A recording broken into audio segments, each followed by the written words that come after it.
meatball grinder for lunch, Eric. Hold on. I think we got it. Yeah, this is so weird. I got it. You got it? Sound check. 1, 2. Mic check. Sound. Sound. Uh-oh. Let Dan, there be sound. and Dan wants more wine? What? Hold on a second. Jesus. Hold on a second. I can hear.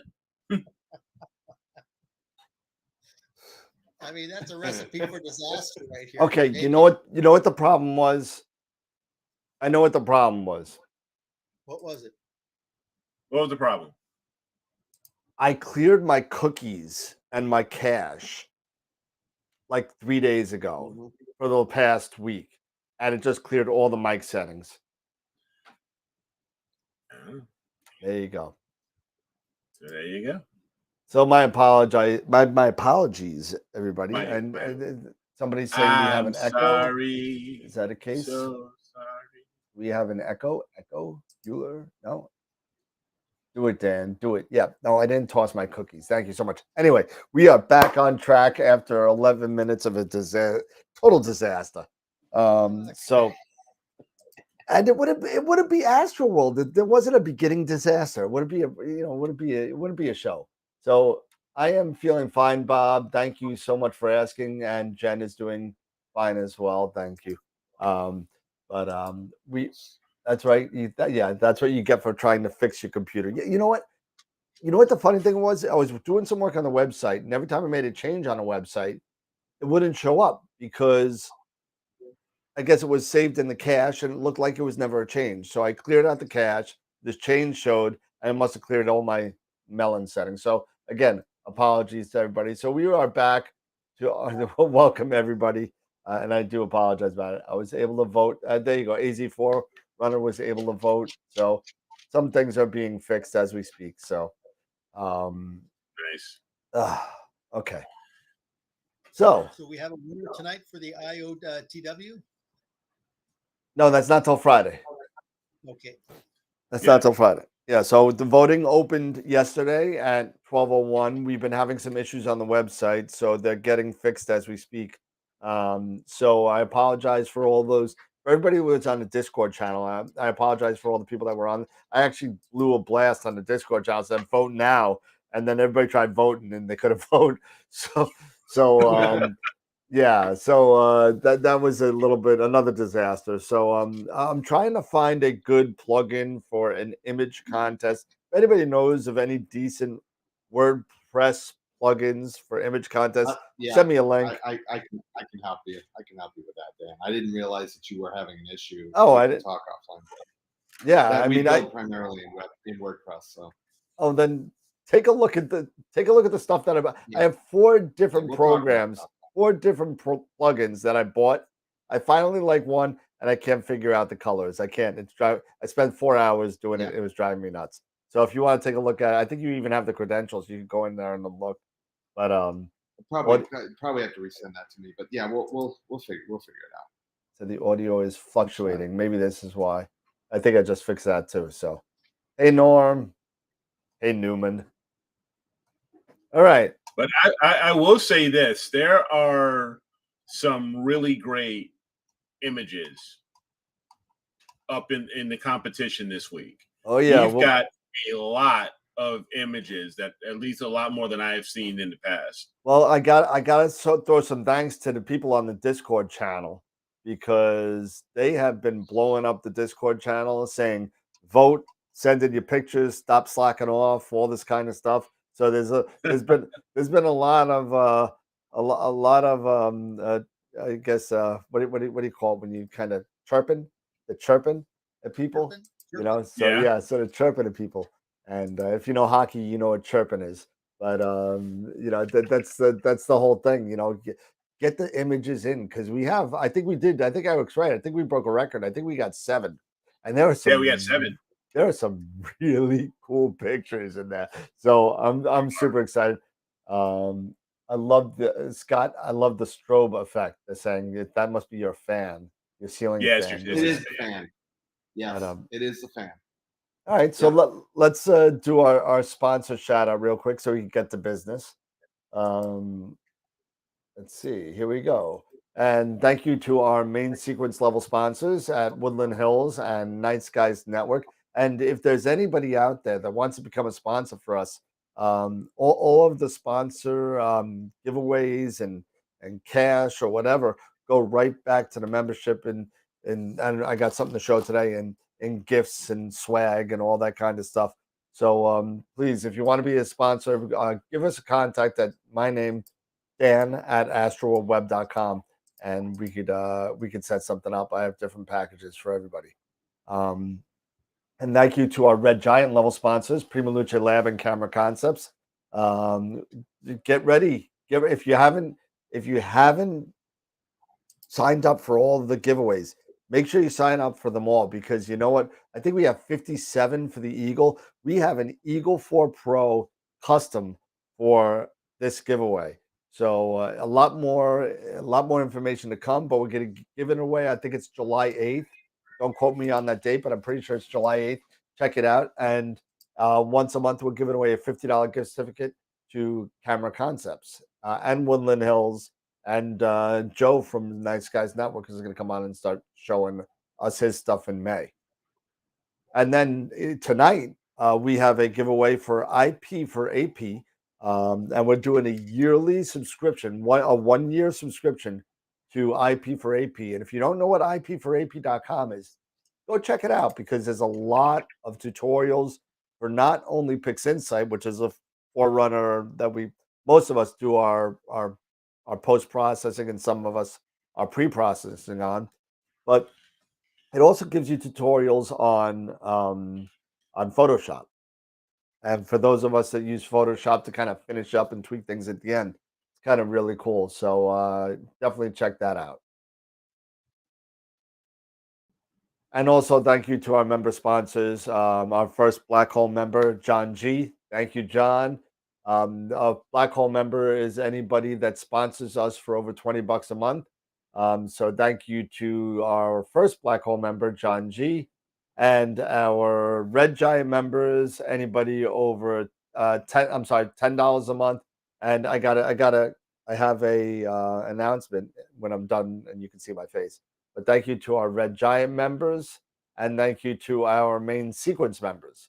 And we got one more, and our Protostar member, Kieran's Corner.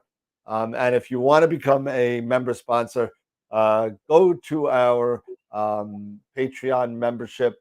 And you could join us there for anywhere from $3 a month up to whatever you want, crazy amount you want to give us.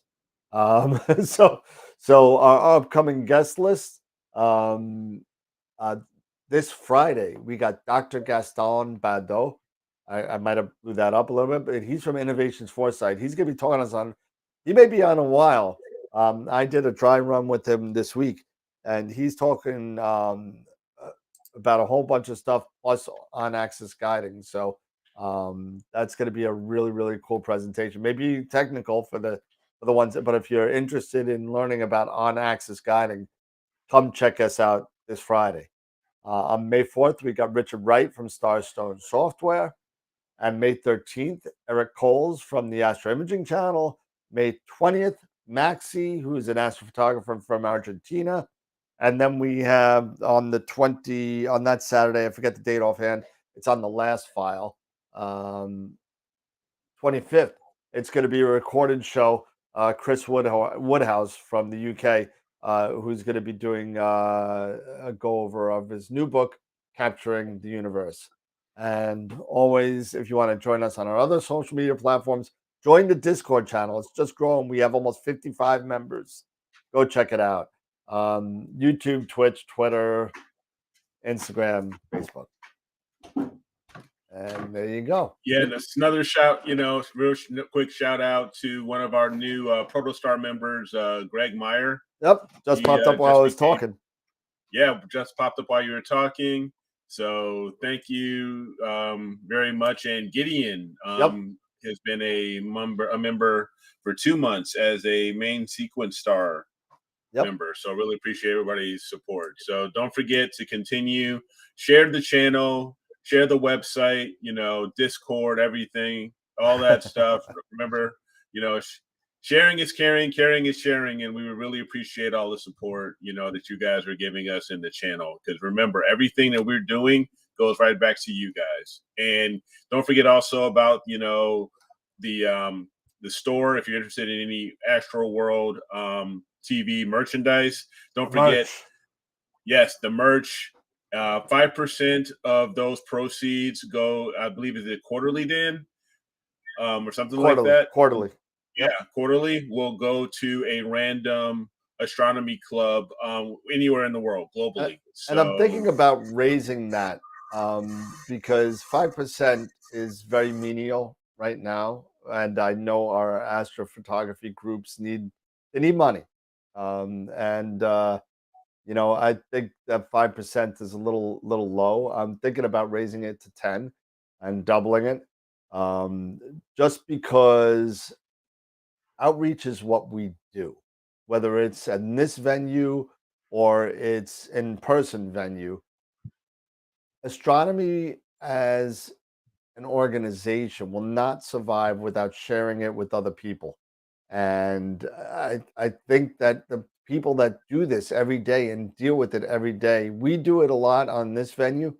And I'm not doubling it out of pocket, Gideon, but you know, this is when you purchase something from Redbubble, 10% is going to be going to an astrophotography group. Once we get above like $50, I'll send it out. I may have to change because every quarter, a lot of people aren't buying from that site. I think Eric is our biggest buyer last month. so so that I being tell you said, though, man, this hoodie, this is super comfortable. you've been wearing that Especially every show since you bought it. I've worn that. It's so much easier, because when you're in the Midwest and you're in a basement, it can get a little chilly down here.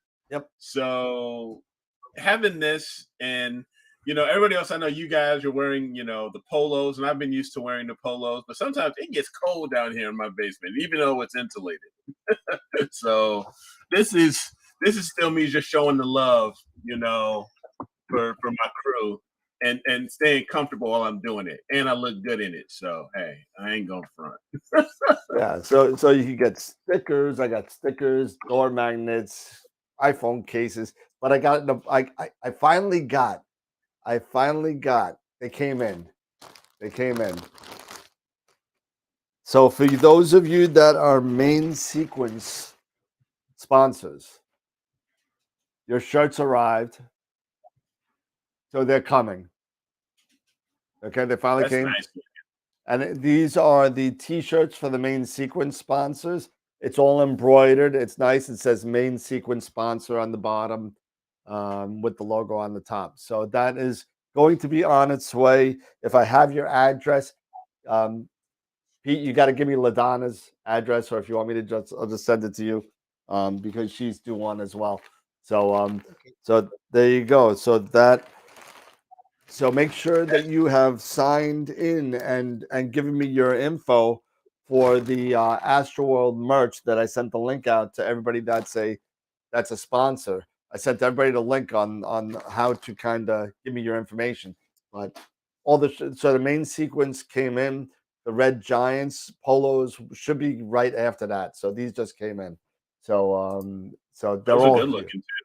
Yeah. So the Red Giant ones are just like this, except it says Red Giant sponsor. And I gotta say thank you to Scott and his wife Chofin for helping us with the logo for that. So awesome. So that's all I got right Our now. pleasure. Cool. All right. Whew. So Eric, Yeah. a member, I won't mention names, and if he wants to mention his name in the chat, he can. A member had a very similar issue that you had, not with the same equipment, but the same thing as far as, I guess, the not lack of, but the hard to find information on how to do certain things as far as spacing is concerned. Okay. And Pete and I were on the phone today, and and yesterday. and I'm not gonna say who it is, but because I don't know who it is, but just looking at our, the screen here and the smiles that are smirks that are happening, just saying, What smiles? who could it be? Well, Man. I'm smiling because Bob Santos just gave us $50. So What? so thank you, Yeah. Bob. I guess I'll see you tomorrow at the store. I'll be back at the store tomorrow. But thank you, Bob. Appreciate that. And if you want to like kind of throw money at the organization, feel free to hit the little $ on the bottom of the YouTube chat. That's to send money.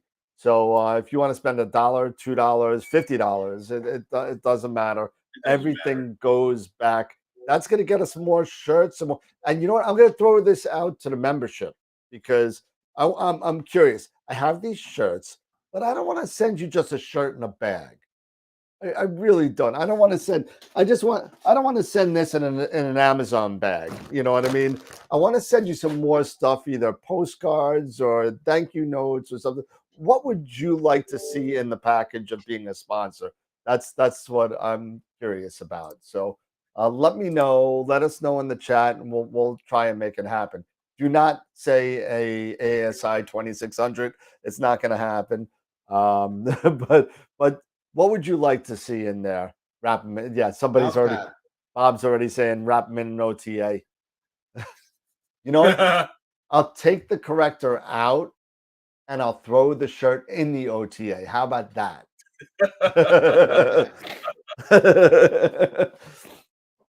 But real quick to answer Gideon, he made a question, a comment here.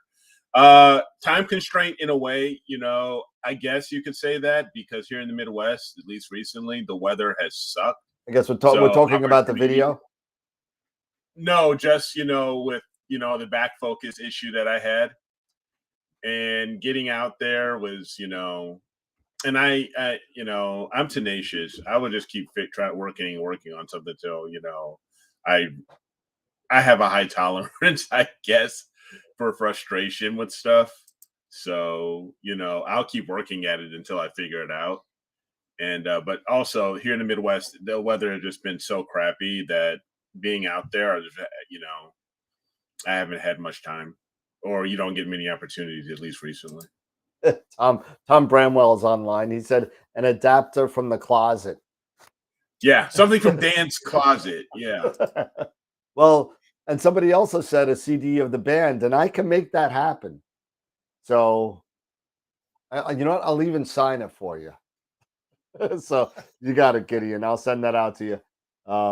Remote telescope password. There you go. All right.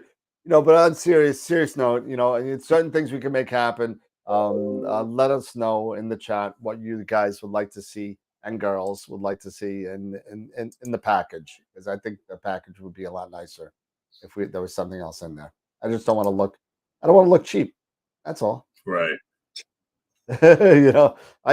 We can't do this without the membership. So for me to take the shirt and throw it in a bag and without, just it's very informal. I want it to be a little bit formal, and I think that I want it to be very formal and make sure everybody's happy being a member. That's all. A photo of the closet. I can take a photo of the closet. I'll even get an AstroWorld sticker, AstroWorld Closet of Death, right there. That's scary. So we have a question here. Sure. And maybe even Pete, you are really good at maybe answering these questions. So I'll throw this one at you. So I have a question, and it's from AZ Forerunner. So I have a question regarding image scale. How does seeing affect pixel/image scale when calculating? Why does the range change based on seeing? Example, okay seeing is 2 to 4 FWHM, good seeing 1 to 2 FWHM. Let's put it this way. Your average seeing from West Coast to East Coast is 2 to 4 arc seconds. That's average. and great seeing is between 1 and 2 arc seconds. So if you've got a pen and paper, I know everybody likes to do the easy calculation here. They just go online and check it out. But image scale expressed as arc seconds per pixel is 206.265 times the pixel size expressed in microns divided by the focal length. So ideally, you want an image scale between 0.8 to 2 arc seconds per pixel. Quick rule of thumb, you want to have an image scale between 1/2 to 2/3 of what your seeing conditions are. So if you don't want to do the calculations, just use that as a rule of thumb. So we all know that if we're less than 0.8 arc seconds, what are we? Eric, what's the term? For less than 0.8 arc seconds, what's the term? If we're doing that, we're undersampling, aren't we? Correct. And if we're greater, then no, we're oversampled, right? We're oversampled if you're going low, so you're over. Sorry, yes. I'm thinking about that scale. Yeah, like of astronomy.tools. So if you're going less than 8, you're oversampling, and then above that you're undersampling. Sorry, yeah. Exactly. So of the two choices, what I always suggest is that the symptom of being undersampled is going to be bloated stars. If you're undersampled, you're going to have blockish, squarish looking stars. So with bloated stars in post-processing, you can always shrink them. Once again, you can use Russell Corman's star shrink. You can do multiple different things that you can do to shrink them. But when they're blockish, now then we got to come up with what, Dan? My favorite, drizzling. Yep. Takes forever, but works great. Yep. And usually, how many iterations do we have to go through? I mean, I don't know. I let PixInsight do it for me. So there you go. Well, a lot of people and Tom Bramwell threw it out there also a drizzle for undersampling, but you could do both. What a lot of people don't realize, in order to drizzle, you need to be dithered and dithered well. Yes. You can't just dither once every 20 frames. It's just not going to do it. I do rule of thumb every 3. That's what I do. I know some people that drizzle every image. I think that's just a waste of time. 3 to 5, somewhere around there. And probably, what would you say, Pete? About 5 to 10 pixels? Well, actually, I tell you what, I always try to push at least a minimum of 10 to 15. 10 to 15? Okay. Yeah, 10 to 15 pixels is what I would do. But I agree with you, Dan. You don't have to drizzle every frame or every second frame, but at least maybe minimum of 3 frames. Yeah. 5 frames. Absolutely. Yep. MPV to the every frame. Yeah. So you definitely got it. Thanks to Norm and to Dennis. Thank you guys so much. Really appreciate it. $20 and $5. Thank you, everybody. Hey, listen, you want to donate? Donate. You know what? I was just thinking this, because this is how you guys are helping us to help you guys. This will maybe even help the website. It will help the website. Just help the website, so we can make improvements for you guys. Everything that we do, it's going to benefit you guys. So be it, on the back end or the front end with, giveaways and stuff like that. So thank you. Got another one. Paul Burkhardt, $20. Thank you, Paul. Wow. I think that's what is that? $95 so far in the first 30 minutes. So plus 5, amazing. Right? 95. Yeah. So thank you, everybody. That just pays for all the updates I just spent for the website. So hey, again, I would love to take all this money and buy it, buy like a red cat and raffle it off or give it away. Chris, $10. Thank you so much. Thank you. Nancy, if you're trying to donate, there's 2 ways to do it. You can subscribe to our Patreon, or if you'd like to do something just like what everybody's doing right now, an individual donation, you can just click the little $sign down at the bottom here in the chat window, and which says show your support for AstroWorld TV. And that's only on the YouTube channel, just because only on the YouTube channel. So, but if you're not on YouTube and you're going through Facebook or anything like that, then you can definitely donate through Patreon, and we would appreciate that as well. So, thank you. No, Tom, we're not begging. We're not doing any of that, Tom. We don't do that. But this is just some... Yeah, KPBS. Yeah. we're Oh not my we're not gosh. doing that, Tom. This is But wait, this is there's not more. this is not dance. This is not dance kids. Okay. You are not putting my children through college because I don't have any. So Oh, you know, God. you know. Oh man. Hi, That's Nancy. funny. Nancy's a friend of mine from Long Island. So hi, Nancy. How you doing? But you know what? It's but I was getting back to what I was saying. Gideon Santa just gave us 20 pounds. So thank you, Gideon. Thank you. Not sure how that works out, but you know, it'll work out. but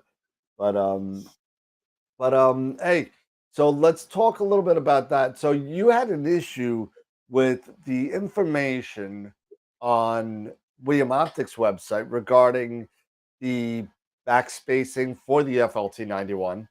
And we looked at it on the show once or twice where we saw, you know, different spacing options for different William Optics scopes, and it's very generalized. The information isn't very specific.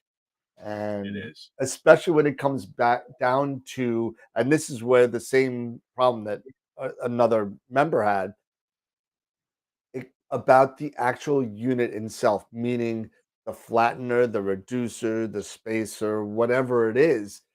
There are certain intricacies or nuances in each piece of equipment that sometimes aren't really said in the manual, and you got to kind of look for the information.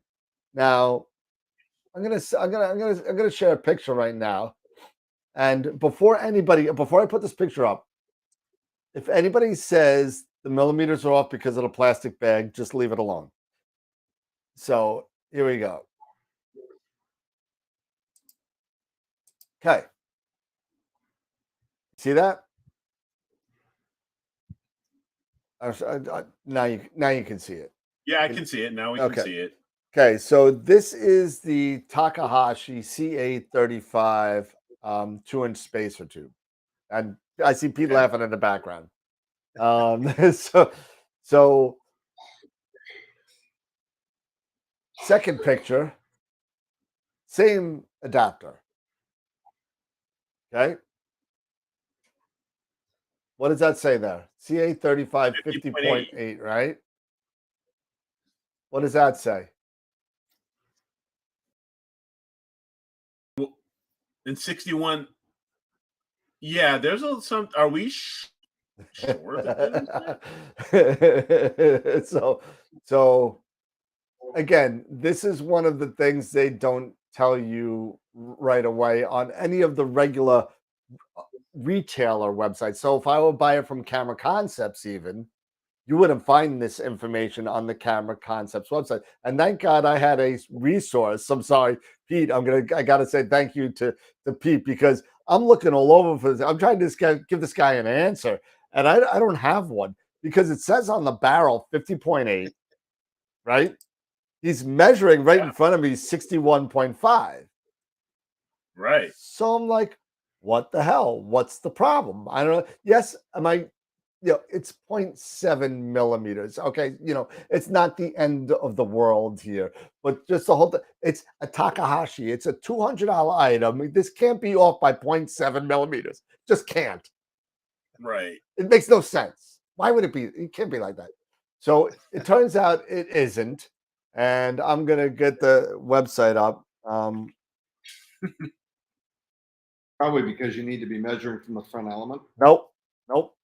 I wish, but nope. And I'm going to grab it up right here. Takahashi. Was it USA, right? Takahashi America, Dan. Takahashi America. Thank you. And it was, give me 1 second. I just got to find it again. It is the UA. Correct. Takahashi. Yeah. Wise guy. And I'm sorry for 1 second. I'm just trying to get it. I'm trying to see all the way this far. Yeah. And see, sometimes it's frustrating because when you're investing your time and money in certain thing, in certain pieces of equipment, and I know we are always trying to, in certain ways, are trying to be more green and stuff like that, or conscious, with sending out manuals and paper and whatever it is. But sometimes it's nice to have, that next, Celestron with all of the equipment, pretty much all the telescopes I purchased from Celestron or my mounts and stuff like that, I get manuals. With my Aptron mount, I got a manual. Wouldn't hurt, for other. Give me a manual. All right, so here you go. I got the site. I got the site up, and from what I know, and Pete, you could correct me if I'm wrong, but I have not seen this little tidbit of information on any other retailer website. Only on the Takahashi America site, which I wouldn't have found if it wasn't for Pete. So, so here you go. So here's the Takahashi America site. And if I could zoom in, Shift Plus, is it? Let's see. You zoom in. Okay. Okay. So you got the shop. Here's the description: 2-inch camera adapter, blah, blah, blah, blah. End one is the 50.8 millimeter male sleeve. There's a second piece threaded on there. There's another M54 thread that equals the 0.7 to make it a total of 61.5. Oh, Yeah. So there's another adapter there. So it's a 50.8 millimeter end. That's the back spacing, but it's really 61.5 because when you add on the M54, it turns into yep. 61.5. So just be very, very careful of what again, it's only 0.7 millimeters. It's not, you could fix that very easily if you wanted to. But for those, but it shouldn't be still. like that. It shouldn't be like Right. that. Because when Well, people are doing back spacing down to the millimeter, plus or minus 1 millimeter, you wonder where the hell it Dan, is. Yeah. this brings up a good, interesting question because, as I said, unless you got a very fast vocal ratio scope, where it's like an f2.8 or an f3.5, Right. because of the fact that you got a very, very small critical focus zone, yeah, you've got to be dead nuts on that, on your backspacing. But if you're like at 5.6, you're at 7, you're at 8, you're at f10, if you do the calculation, you've got a very, very, very forgiving critical focus zone. So typically I always say, depending upon what your focal ratio is, will predicate if you're allowed plus or minus 1 millimeter, because they say 56 millimeters is your typical back focus. If you're at 55, you're fine. If you're at f.28, I wouldn't say plus or minus 1 millimeter. I'd say you better get it dead nuts as close as you can, because the calculation for doing what your critical focus zone is just basically your vocal ratio squared times 2.2. That'll tell you in microns how long your critical focus zone is. So definitely, that's important to understand. Yeah. Yeah, absolutely. So even though it's only less than a millimeter, it can make a big difference. If you're getting, remember what we say, and you know what, Masters of Pix Insight also says the same thing, and Sean Nielsen and all the people out there doing videos. Be careful of not misinformation, but lack or lack of information out there that are giving you, not necessarily out of malice, the wrong information, but it's just incomplete It's incomplete. information. And it's very, very important to kind of make sure. And if you don't have the answer, do like Eddie did today. He reached out to me to find out the answer. I searched all over the place, and I went to Pete to find out the answer, and turns out Pete had the answer, and it worked out. But you know, that's one of the things that we do here on AstroWorld, is that we have the resources to get you the answer fairly quickly. And you know, it just proved it again today how working together to get, even though it's an answer of, you know, very small answer, but it's an answer. Yeah. And you're right. I mean, how many times do we hear people say, "Well, I got the scope, but God, I just can't get in focus." Well, Yeah. then we start talking back focus, and they go, "Well, I know what you're talking about." And it's like, well, you might want to get the book just to kind of do a little bit of reading, because you have to understand what back focus is.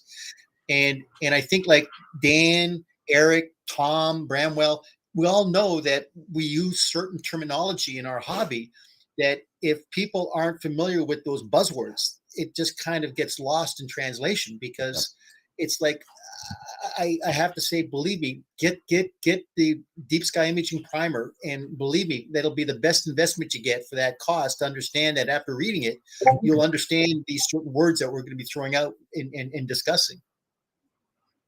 Yep. But Eric, it's kind of like you had that epiphany. Remember last week? I mean, I won't forget the look on your face. It was, you know, they should have actually put it in the manual, but they don't. And this is something that is frustrating, because look how long you've taken, 2 months just trying to figure this out, racking your Just trying to brains. figure it out. Yeah. Yeah. And the funny thing is, Pete, we didn't even see his face. We just No. heard You just the heard. screaming. You just heard me. You It heard was- me. You just, and I wasn't even trying, but I was so ready to start dropping so many F-bombs, but I wasn't. It was There's just another 50. frustrating. Nancy, you're out of your mind. Thank you so Oh much. my gosh. We're coming And close to you know, and as well as to Tom, you know, Yep. he contributed 20. So guys, so generous, and we really appreciate it. Yeah, and again, It's gonna help. It helps out the community. It helps out what we're trying to do here. So thank And you all. for those of you that are donating now, we appreciate it so much. But get the perks. Go to the Patreon. Get yourself the AstroWorld shirts. Get yourself the hats. Get yourself the stuff, and then you get something back for your money right away. Because I got all the shirts. I'm getting the main sequence stuff, the Red Giant stuff, probably within the next couple days. So you know, get the perks at the Patreon account. So. AstroWorld-a-thon. Oh man, but thank you everybody. It means a lot that you guys are, Absolutely. you know, paying us for what we like to do, and you know what we could do for everybody. You know, I think that's awesome. But anyway, so I just thought it was funny that somebody else had a very similar issue to what Eric had, regarding the lack of information based on the product. And I just thought that was funny. Well, you know, Dan, you brought up a good point, and I think the buzzword here is a resource. I mean, it's a very easy, we've mentioned this many times, it's easy to go down this rabbit hole. And you know, we are a resource that we've been in doing this hobby. I mean, if you look at all of us collectively, how many years have we been doing it? And so there's enough knowledge base, enough practical experience that we can definitely provide free information. And that's the nice thing about it is that we are providing a service here. And as I said, we want to make the hobby enjoyable to everybody else, because as I said, this isn't an easy hobby. It's a challenging hobby, and it's very easy to get frustrated. But if you've got I mean, I wish I had this resource when I got started. It would have been so much easier for me, but no, I didn't have it. I don't know if we can all tell stories, you know. Dude, But yeah, I don't know if doing that polar but alignment, like this. Oh my gosh. You know, Yeah. I don't think it made it any easier. Even if we had YouTube in the 80s, a lot more enjoyable. It would have made it more enjoyable. Yes, absolutely. Yep. So yeah, I mean that's like you just mentioned, Dan. You know, when I got that AVX mount and I have the and I'm learning about polar alignment and everything, and they say you got to get a polar scope, and so I bought the polar scope, and I'm doing all this stuff. And even this was 5 years ago. So, back then, so 45 years old, on my 45-year-old knees, getting down on the ground, Nope. And I mean, I'm really getting low because I've got, you get everything nice and level and set up, and the legs weren't too high, So I may as well have just sort of just laid down on the grass or in the snow or wherever and just figured it out from there. I'll probably have to end up being some sort of a, contortionist or something to get my back the right way so I can lean down right so I can look at this thing. Just and then have the red, and then I take my red little light off of my off my head, and then sticking it over into the into the hole, over into the hole for the guy, for the polar alignment guides. And I'm just like, there's got to be an easier way than this. Only to find out after 3 hours of torture in the 12-degree weather, sitting in the frozen tundra, to find out that you knocked out the polar scope out of alignment. And you spent 3.5 hours of polar aligning on the wrong spot in the sky. So here's another $1 million question. How is it that astrophysics only has the only right angle polar scope? I mean, you figure all these mount manufacturers would say, you know what? We all know what these poor people got to go through. We got to make it easy for them. But only AP has the only right angle. I don't know. Maybe they've got a really long-term patent. Who knows? I'm telling you. But I tell you, seriously, I think after doing that, I don't even think it took me 24 hours of making the decision. I think after just doing that maybe 1 or 2 nights, that's when I went online and I went to HPS and I ordered a pole master. I think, let me tell you, that was the game changer for me for polar alignment, that little dinky thing. Yeah. I don't care how many times I had to click on Polaris and match up the dots. That thing, for what? It was like $300 with the adapter that you needed, depending on what mount you had. Yep. I mean, it's a game changer. It really total was a game changer. Total game changer. It made no sense. And this is something that should have been invented like in 1990 something. I don't know why. This is so long. This for is not. QH way to get there. Oh God, it's amazing. Yeah.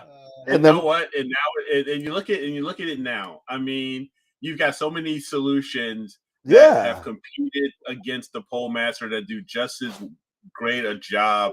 I mean, Nina, you can do polar alignment.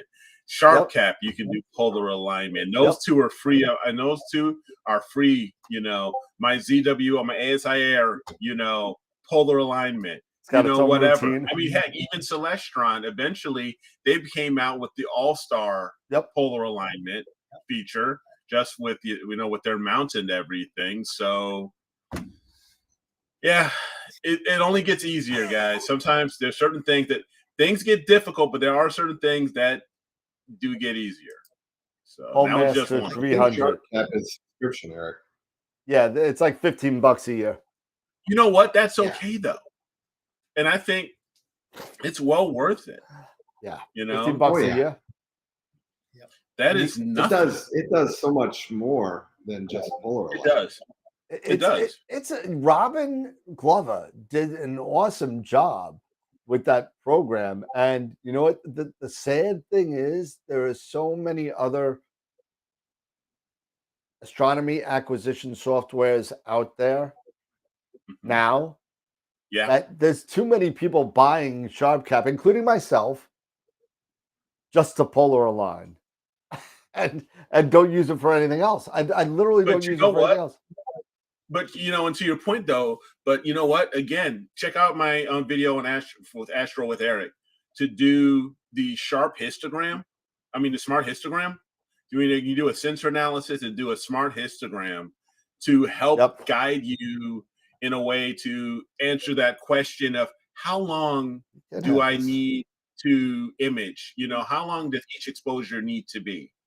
And SharpCap does a great job, measuring, your night sky and your sensor, analyzing your sensor, and you can, and then using whatever filters you want to throw in there, narrow band or your broadband or your broadband filters, and give you a really good idea on how long do I really need to image, or how long does my exposures need to be.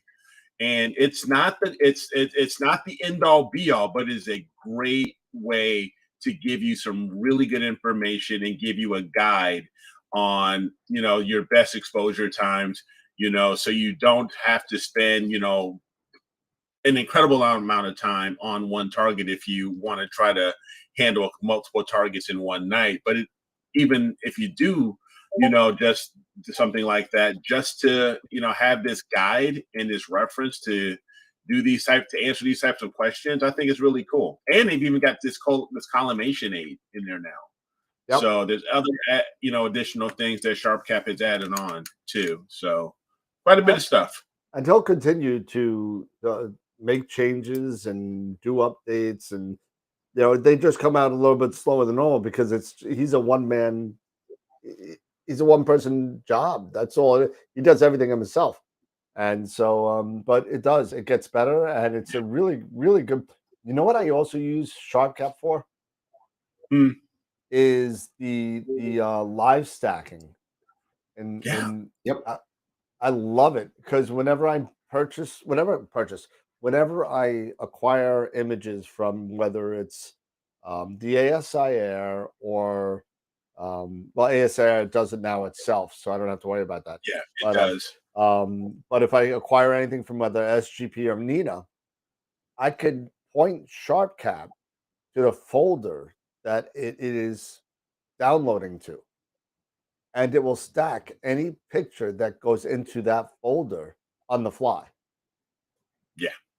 And I'll just continue to add it and add it and add it and add it. It's really, really good for if you don't have an ASIR, if you don't have the other routines involved, you could use that to do great flats too, won't it? Yeah, well, you could do flats and darks, and you could add those as calibration frames to it as well. Frames. Yeah, absolutely.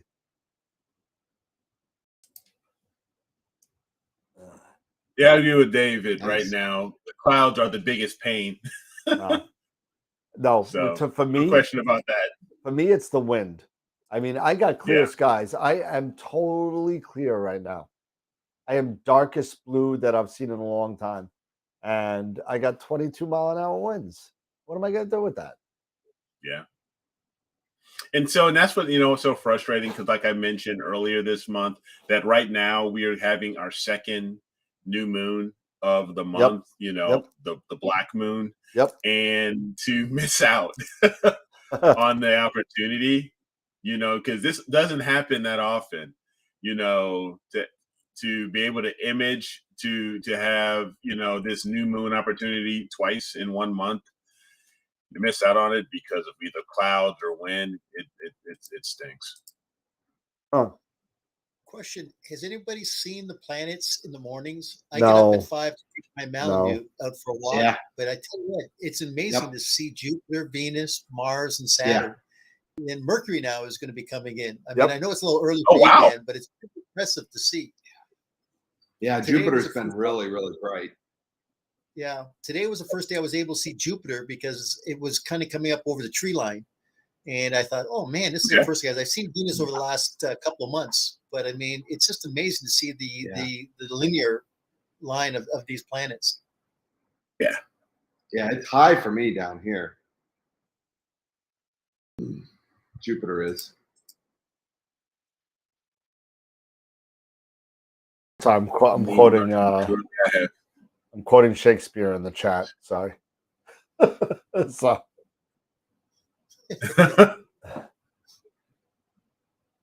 Oh yeah. So let's see who else has got some. I'm looking to see who else has comments or. Wait a minute. Dave was saying that Nina now does it with Pix Insight. Is that sensor analysis or live stack? Not sure. Okay, Ernie said Nina exposure calculator uses SharpCap sensor analysis. Okay. Yeah. That's good to know. I didn't know that. I'm still, you know, tinkering around with Nina right now. I haven't really gone full bore into it yet. Sean said he's going to use his EQ8 with an FMA 180. Dude, I want a picture of that, Sean. I so want a picture of that. That's a monster. It's like what was that guy in Major League? Who was the big guy? He played the president in 24. Oh yeah. The guy, you know, the voodoo with the chickens. Yeah. It was like him holding the baseball bat. It was like a little toothpick. That's what's gonna happen. I want to see that. I want to see that picture because that thing is gonna be like overkill, man. You better be getting like sub 0.1 guiding on that because that's funny. I bought a turntable. Yeah, during Galaxy season. Telling you. So he can listen to Dark Side of the Moon. There you go. Yeah. So let's see. I was just wondering, is there any validity to the fact that I always heard that if you actually played The Wizard of Oz and you started at the same time with Dark Side of the Moon, they would always end right at the same time? Is there any truth to that? I don't know. I keep on looking for that person hanging in the background in Wizard of Oz. I keep on looking for that, and I can't find it. I've been looking for it for 40 years, and I still can't find it. Is he one of the Munchkins? No, you never heard about that? With the guy hanging, the guy killed himself when they were filming The Wizard of Oz, and it's still in the movie. Oh wow, really? I never heard of that. Yeah, and in the background, you'll see the little shadow of some guy swinging in the wind. It's kind of crazy. Hey, we got to go dead silent for Bob because he's got to run for a bit. So stop talking until he gets back.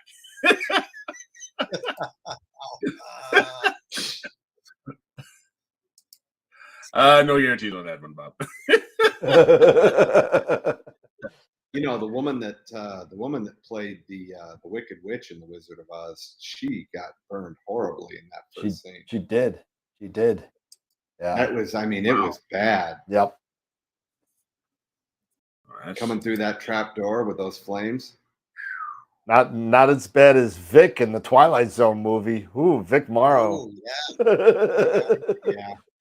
Is it true that when you play some Stones records backwards, you can hear the devil yelling at you? Yes, it is. So the answer is no. It's not true. It's However, only if you're hitting a huge freaking bong hit. You do hear some funky stuff playing. It's Keith Richards mumbling high on heroin. That's probably more accurate. I'm gonna send a really cool Keith Richards meme on the Discord channel. Be on the outlook for that. I'm gonna send a really cool one. It's all about Lamar Odom. So if you remember what happened to him, but that's all I'll say. So it is true. David said it is true. So it is true, huh, David? It's true that you hear some funny stuff. I seriously doubt that it's Lucifer. Did you know that they modeled Meg Mucklebones after Keith Richards? What is a Meg Mucklebone? Meg Mucklebones was I think that was her name. The witch, the swamp witch that was in Legend with Tom Cruise and Mia Farrow. Really? I did not know that. Mia Farrow. I learned something new Watch today. that movie again and watch Meg Mucklebones. It looks just like Keith Richards. I don't know if I could actually watch that movie again. I don't know if I could do it. It wasn't my favorite kind of D&D-ish movie at all. I watched a movie. If we're going off the rails here, I got to watch a movie. I watched it last night again. I hadn't seen it in 25 years, but it was Time Bandits.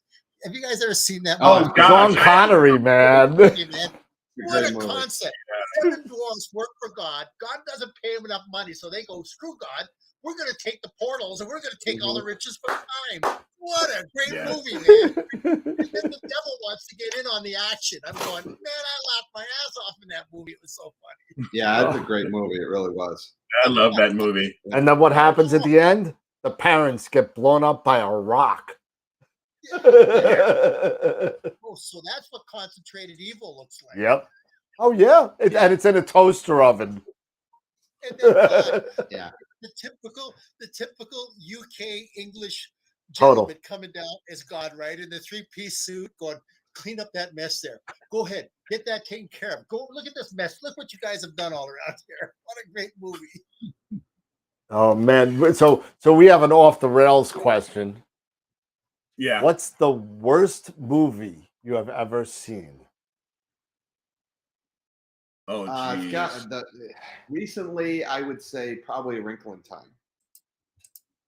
Haven't seen it, but I had no urge to see it. I read the books, and the movie was an absolute abortion for reals. Nice. The most recent movie for me, gosh, I can't remember the name of it. It was like Moonscape. It's the latest one. It's on Netflix with Halle Berry. It's like what happens if the moon breaks from, and it starts to move, and it starts to crash into Earth. Okay, it's about to crash into the Earth. You talk, here I am. I'm into sci-fi and all, but that has got to have been one of the worst movies I have ever seen. Okay.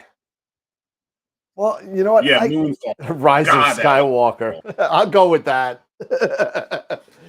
But you know what? I can't really say a lot on movies, recent movies, because I've been like the binging like Netflix guy. Me and my wife have just been binging TV shows, whether good or bad. And I gotta say, probably I got two shows that are probably the worst that I spent the most investment in that thought it was the worst show. First one was Manifest. If you've watched Manifest, it's all about this people come back from the dead, they're in a plane, the plane blows up, whatever. Yeah, I agree with you, all Ed Wood movies statement. I agree with that. They're horrible. But Manifest, people die. They come back on a plane. First season was really good. Then every other season was just horrible. Then another one called Longmire. I don't know. Longmire. Yeah. It's with the reason why I started watching was because it was with Starbuck. It was from Starbuck from the Planet of Galactic, the Battlestar Galactica reboot. She was in it, so I started watching it. The first 3 seasons really good. Then it developed into what I call the Lost Paradox. This is what I call the Lost Paradox. It's the paradox in which a TV show starts off really good for about 3 to 4 seasons, then completely sucks for the next 3. That's just, so that's what I call. So it suffered from that. So anyway, Pete, what's your worst movie? Couple questions. Oh, I want to ask Pete about a Mount Loner program. No, the other one I had was from Greg. He was looking for some advice on LRG and LRGB exposure. Oh, good. We're talking about astronomy. That's good. That's what we do. Huh? Go ahead. No, I was making a joke. Go ahead. Yeah, he was asking either Sean or others advice on LRGB exposure. Shooting for the first time, dark sight, no moon this weekend, with an Esprit 120 and a QHY 268 mono. Ooh. I see 3-minute, 5-minute, and see 3-minute or 5-minute and shoot more luminous than RGB. What's the celestial target? Oh. That's the first question. Yeah, what's the target? What's your target? That's one. High surface brightness target or a low surface brightness target? I was waiting for an answer. The answer is that's what I'm waiting for to see.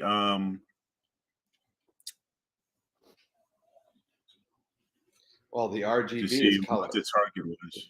So you don't typically need a lot of color. It looks like Galaxy's M101 and M51.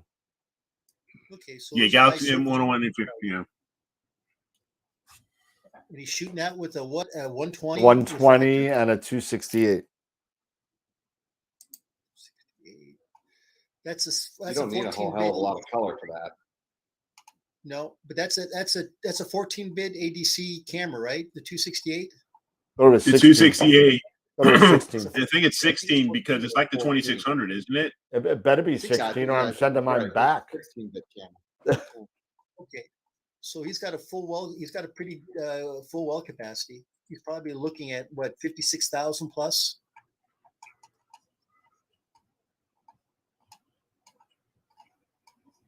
Yeah, Just trying I to think get the- Sean's got that camera. Yeah, I have it too, but I'm not used to it. So, let's see. It's monochrome, so I'd say definitely shoot between 3 and 5 minutes I would say closer to 5 in a dark sky. in a dark sky. Yeah, if he's going with the Galaxy, yeah. I mean, is it Bortle 1, Bortle 2, or is it? Yeah, how dark is dark? Yeah, how dark are your skies? Yeah, it's a 16-bit camera. I was right. Yeah. Okay, 16-bit. If it's a Bortle, yeah, if it's a Bortle 2, yeah, I'd go 5 minutes. 51,000 well done. Yep. Portal 7. So Portal that's 7. That's Sean. 3 minute, 2 minute, 1 minute. Yeah, 3 minutes. 3 minutes. I'm gonna say 3 minutes.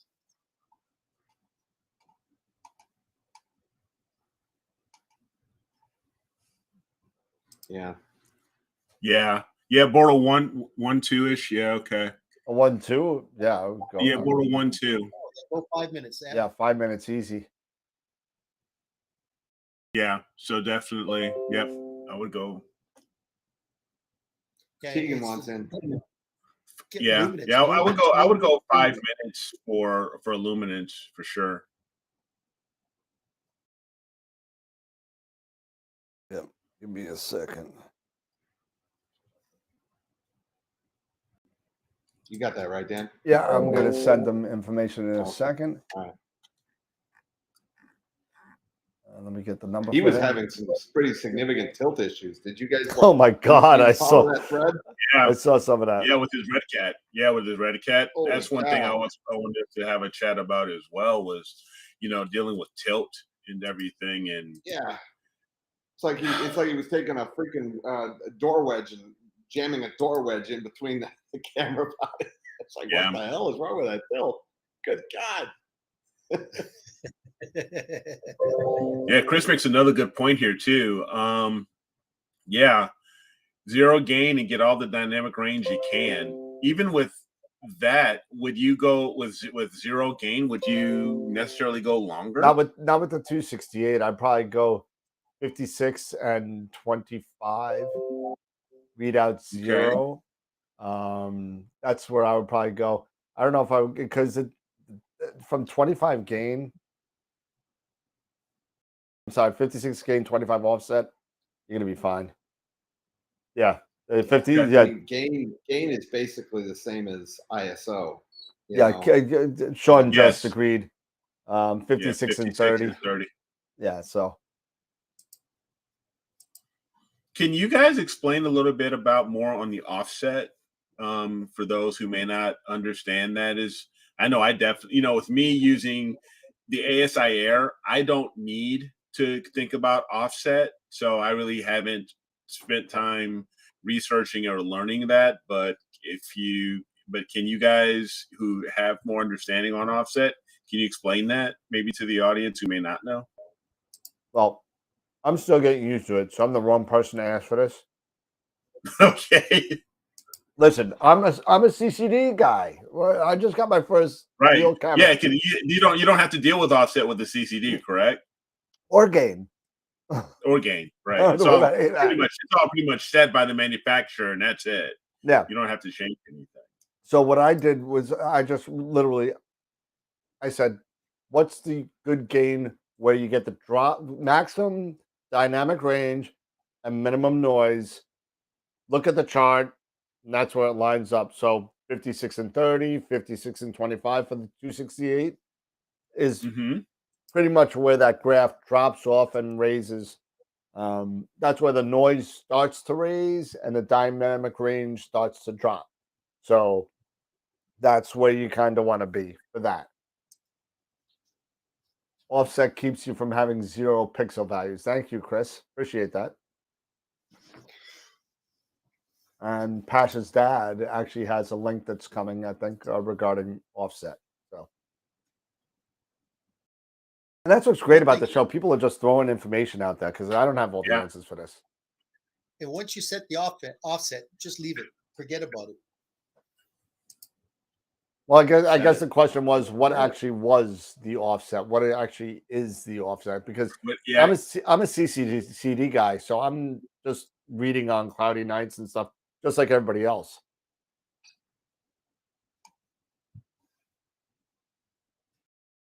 So David said it helps pull your histogram off the left edge.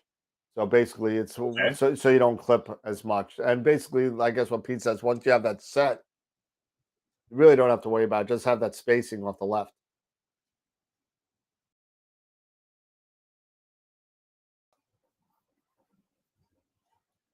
It's just Now, is a that something handle. where you were mentioning graphs? Is that something a lot of times you would look at the manufacturer's website when they're showing information on the gain? Yes. Usually, they also have something with the offset. Well, it'll have the offset on the x-axis. And it'll have whatever it's measuring on the y. So it could be read noise, it could be dynamic range, it could be anything like that. So once you look and you see that drop off in dynamic range, it's kind of where you want to do it because as the dynamic range drops, the noise level increases. And Pete, correct me Okay. if I'm wrong, because I think I got this right. Yeah, That the 'cause you remember we call it the foot. Remember the left side that's closest to the y-axis. The offset moves it to the right, and it right the foot. Remember, like it's got that little foot at the very with the little bottom. That's kind of what it's doing. So in other oh, words, you don't get that TV is this way. huge that huge spike right nestled up against that y-axis. Yeah, exactly. And so the offset, as I think Bob and a couple other people, Chris, said about that it pulls that off that left edge, that black point, Hmm. where you don't clip any data. They don't lose any data. It pushes it over. But as far as the charts that you were talking about, Eric, yeah, I look Yeah. basically at those graphs and see where that drop off in dynamic range and where the raise in noise happens. And they usually end up at the same point or close to it, and just choose that gain and offset. Okay. So, for example, if I do a quick screen share here, and let me now this is say a ZWO product, the 2600 mono, Right? which is very similar, which is like the QHY 268. It's 268M, if I'm not Right? mistaken, correct? Yeah. Okay, so if we go down here to its graph, Okay. you Not have not several this one. here. Not Okay, the first one. No, you're there. You're in the same spot. So you I can't really see it. It's very small, but I'm let think me boost it. okay, so so your gain now. Okay, so keep going down. Okay, so you have your gain, you There's have your your dynamic range. dynamic range. Okay, so Okay, right, you see where the drop is? yeah, right here, yeah, No, or you right see where here, it actually drops. yeah, right here. You're missing a y-axis of numbers somewhere here. But it Oh, I looks like see. that the read noise, see how the read noise drops? Drops. Yep. And the dynamic range drops at the same spot? Yep. Look where it stops at 100 gain for you. Right. It's 100 And gain. that's unity gain for you for that. Yes, that would be. Yeah, that would most likely be correct for this particular camera. Yes. And Yep. that's why they call it unity gain, because there's a relevance between read noise and dynamic range, where they both kind of the lowest read noise and the highest, close to the highest dynamic range before it starts dropping, usually happen at the same point. Okay. So that's why 100 is unity gain for that camera. Right. But it doesn't show much as far as the offset, which you can determine because it doesn't have anything here. Right, but that's why they put it this way. So it's at the same spot. You know what I mean? Is that the So same you see a spot? little Right. jump in dynamic range at the 100. So it goes down, then all of a sudden it pops up, right? And then it goes Yep. back down. But there's no pop up in read noise. Look at the read noise. It drops like under It drops like 1.5. whereas the dynamic range almost increases to maximum at over 13.5. That makes sense? Yeah, I think so. Yeah, right there. Yep. You see it? Yeah, so it jumps up. So it goes down, down, down, and all of a sudden you get an increase at a certain point. That's why they tell you to shoot at 100 gain on that camera. Got it. Right. Cool. So what I know now with a lot of these Chinese manufacturers, what they're trying to do now is there was so much confusion between the gain and the offsets that now when you go into the properties dialog box, they'll say high dynamic range, lowest read noise. Yep. So it'll automatically set it for you. So you can override it if you choose to. But basically for people that just kind of learn, they just don't want to kind of get overburdened with this understanding of what gain and offset is. So they just make it easy now just to be able to say, what's your choice? Do you want high dynamic range? Do you want the lowest read noise? So when you look at those particular graphs, like Dan had said, you got to just kind of look at all those 4 graphs and say, okay, where do I get the best efficiency for what I'm looking for? High dynamic range, my lowest read noise, my full well capacity. You know, you got to kind of look at that chart and say, okay, this is where I want to kind of stay, and then I can maybe plus 50 above or minus 50 below. That's typically what I would do on a CMOS camera on your gain settings. Yeah, and for all you business people out there, it's all about ROI, and I'm not talking about region of interest. It's return of investment, return on your investment. What you're doing. Are you getting the maximum return on what you're putting in? And that's the whole thing. So kind of like an example, let's say we got a target that's a very low surface brightness. That means that we're going to have a lot of shadows. We always have a tendency to get a lot of noise in the shadows, right? So in this particular case, I'm going to say, hey, do I really need to have a high dynamic range, or do I really want to kind of maybe just suppress the noise? So you as the artist now have that option to make that decision. Do I want to go with low read noise? Do I want to go with high dynamic range? I have that choice. So this is where you have that functionality to be able to move the gain and the gain sliders based upon what it is that you want to choose.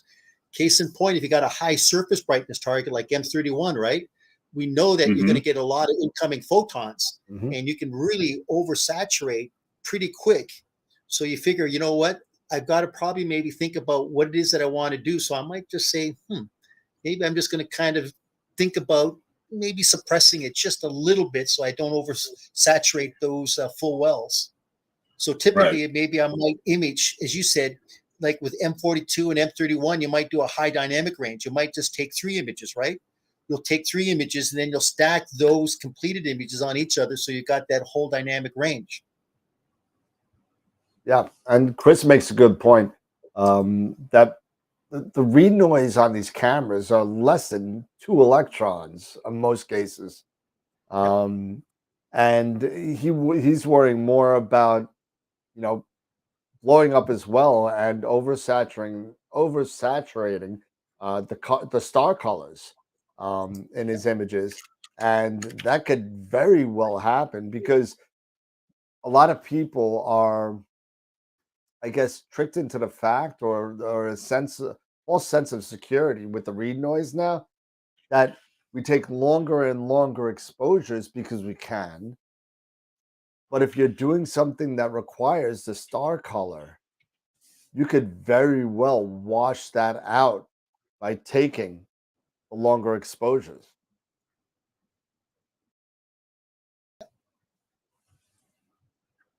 And Chris here is also making a point.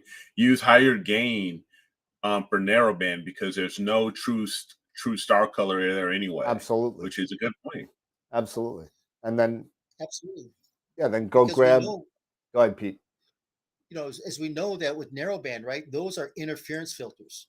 They're only going to allow that wavelength of light to pass through, say at HA, right, 656.3 nanometers. So you're going to have to expose for 20 minutes, half hour. I've exposed 1 hour on an HA on a very, very, very dim target like CTB1. I mean, that's that target that looks like the onion grove or the garlic cove.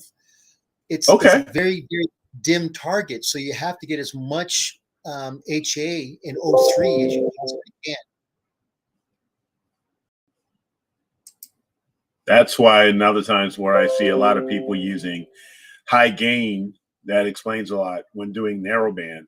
Because I've always when I first got started, I was really curious about that to see everybody, there were so many people where I was using unity gain, because I felt comfortable because I was pretty, it's right there in the middle, it's standard. But you see so many others that were using high gain when it came to narrowband imaging when they're doing, the Hubble palette.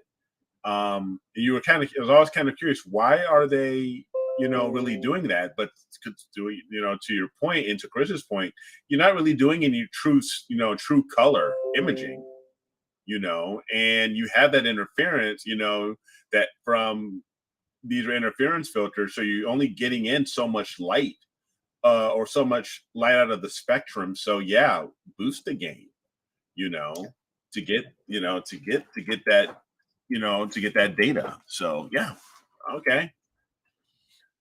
I learned something new. It takes longer to fill, that well with narrowband. That is definitely true. Yeah. Oh yeah. In case in point, Eric, you brought up another good point. Once again, our eyesight has the ability to have 14 levels of dynamic range, right? If not more. But these cameras, we have to tell them what it is that we want to get. So if I look at, say, like the Andromeda, right? We know it's a high surface brightness target. What's more important to me? Is it the target itself, or do I really want to have the color with the stars?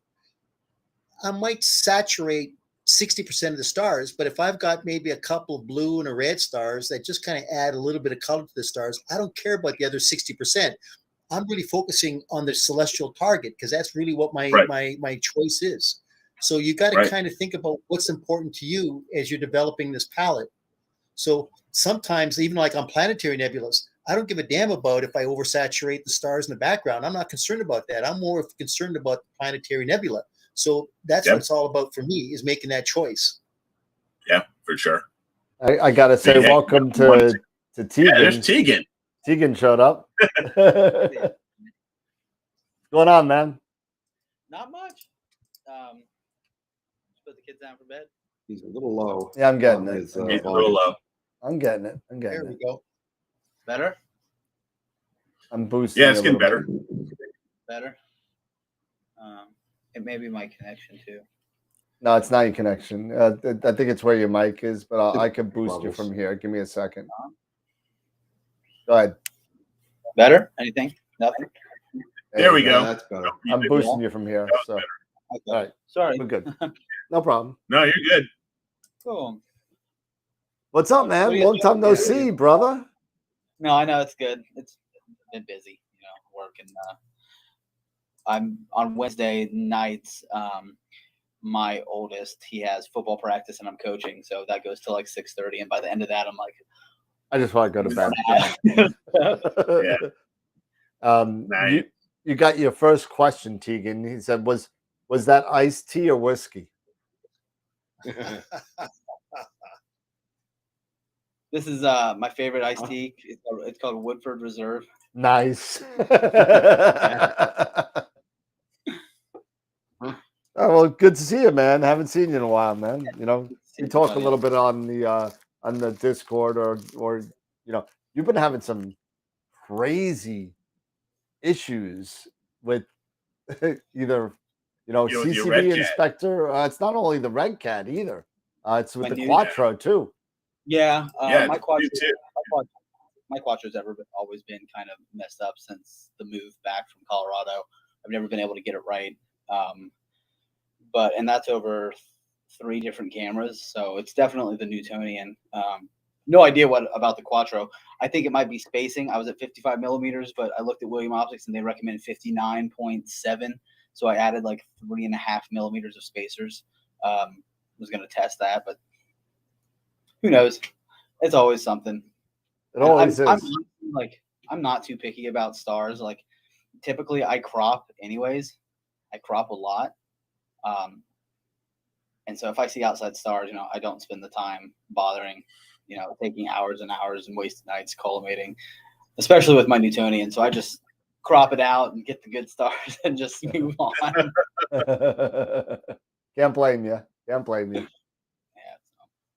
Oh, spend the time on what So what matters. have you been working on? You know, has it just been basically just trying to figure out these issues, or are you working on any particular target?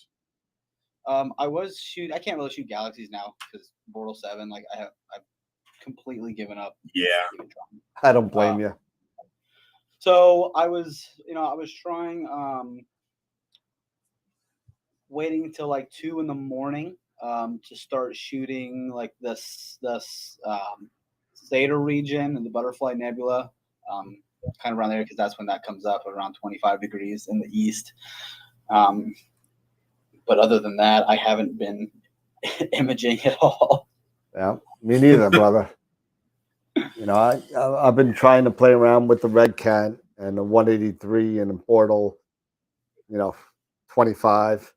And, I was doing the M81 and 82. And, the framing is great. The stars look awesome. Everything looks great. But it's just so clumpy, man, because of all the gradient removal I got to do. It's just so horrible to do RGB around.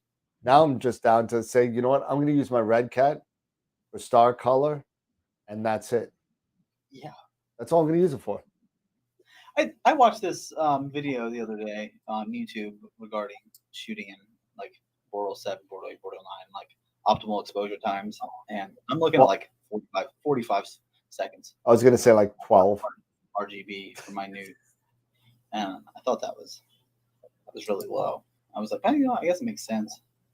It really does. I mean, even if you take, we were just talking about the sensor analysis from SharpCap, and yeah, exactly. By what's his name? Donald.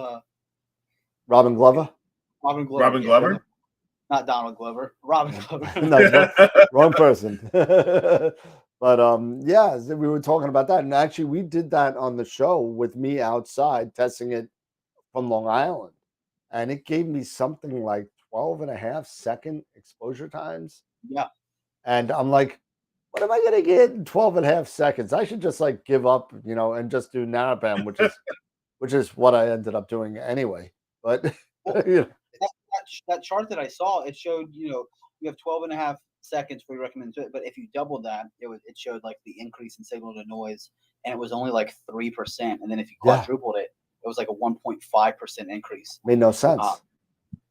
I mean, the only thing with shooting 12-second subs is that's 5 subs per minute, 300 subs per hour. Yeah.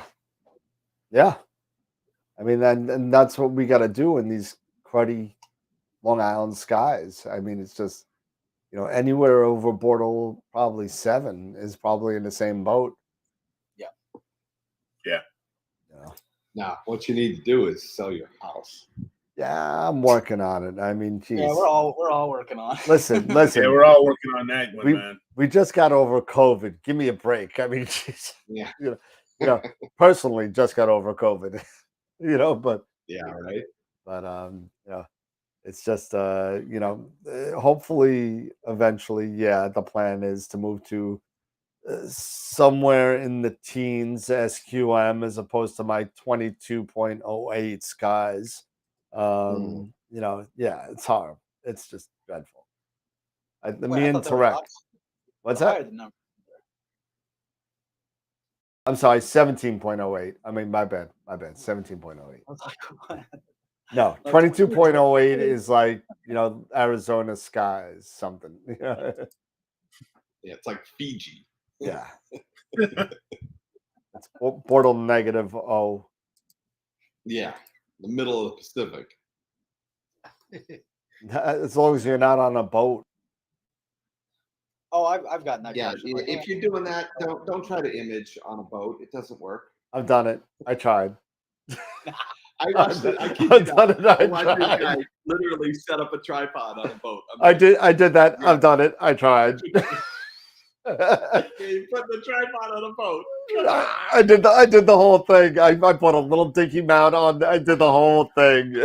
Full alignment. Forgot the boat wasn't. Yeah.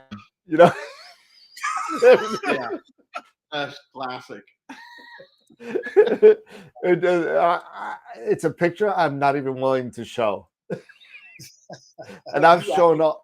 The fact that you got an image though is it's awesome. Oh, I got awesome star trails in about 4 seconds. Yeah. So, You're like this. dude, it was So Rick is horrible. saying you should And look, tried everything. You start writing a Sideways, book. yeah, learn from me. Astrophotography, what not to do. That's a book I'm gonna write. Yeah, you should title it "Closet of Death: What Not to Do." The only thing I haven't tried was take an astrophotograph from a plane. That's the only thing I haven't done. Did you say from a plane? From a plane, yes.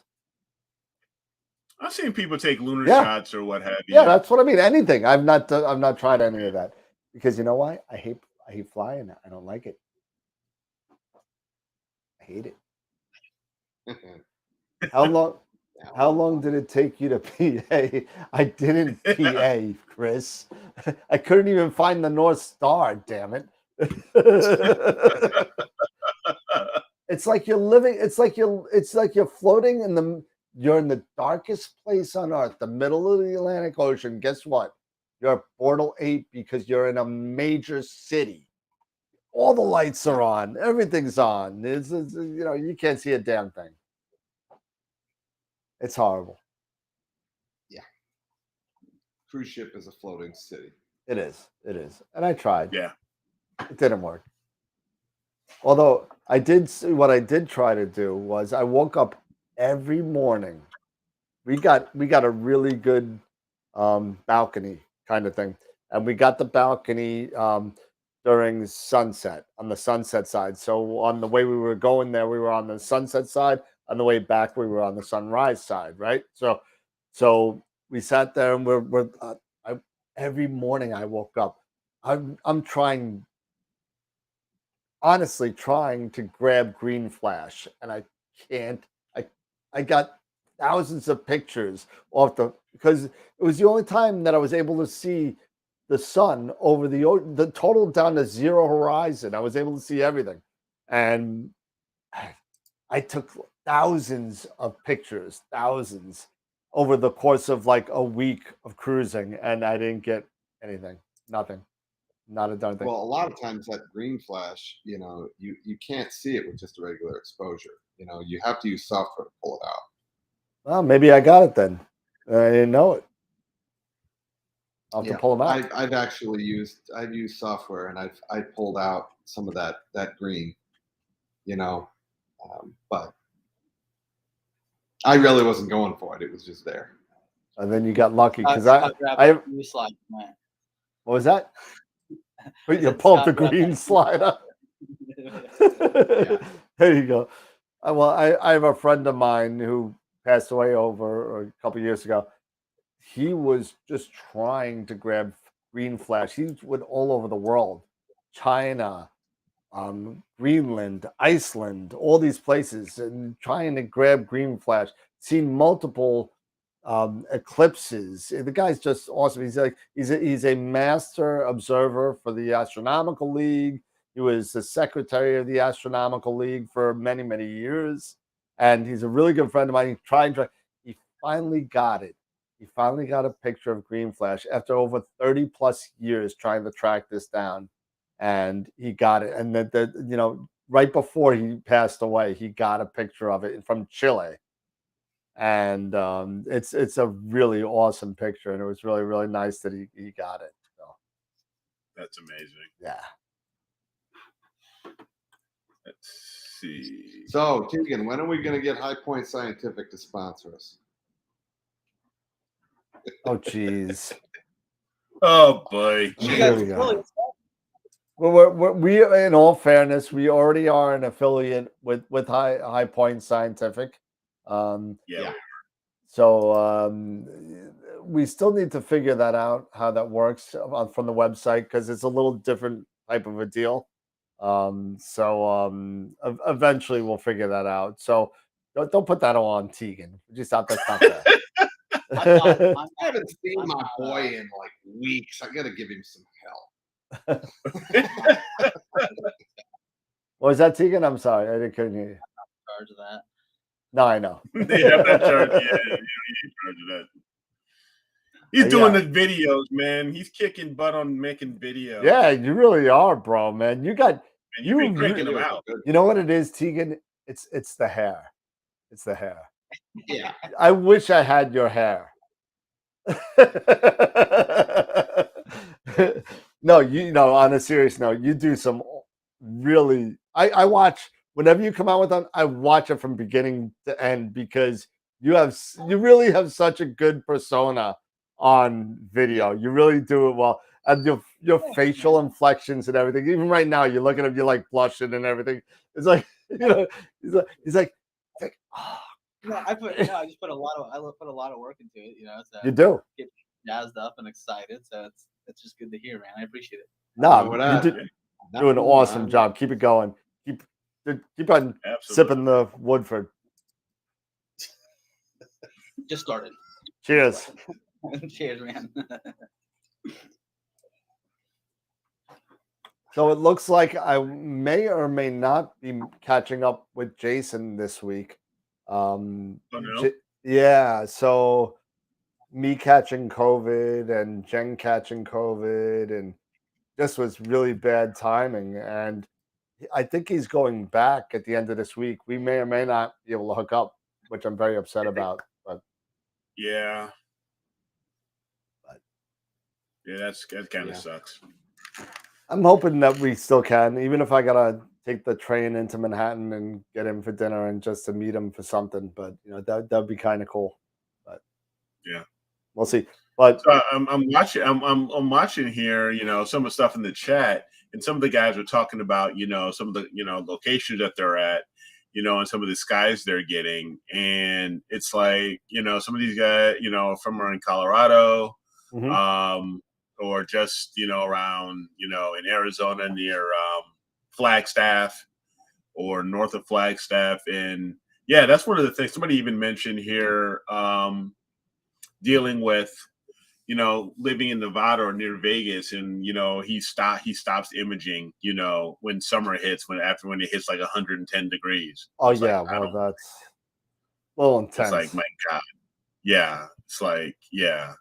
Tom, you were saying, yeah, he stopped imaging for 4 months, and I honestly, I can't blame you.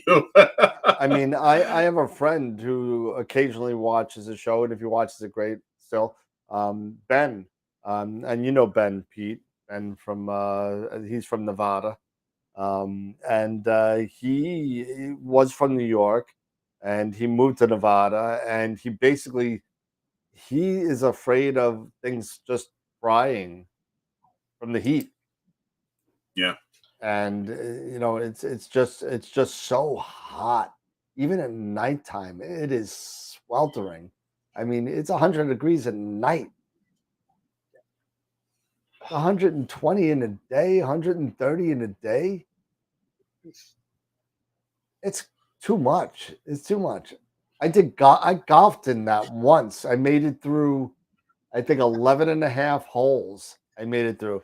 And even with the water people on every hole, I was starting to get headaches just from playing.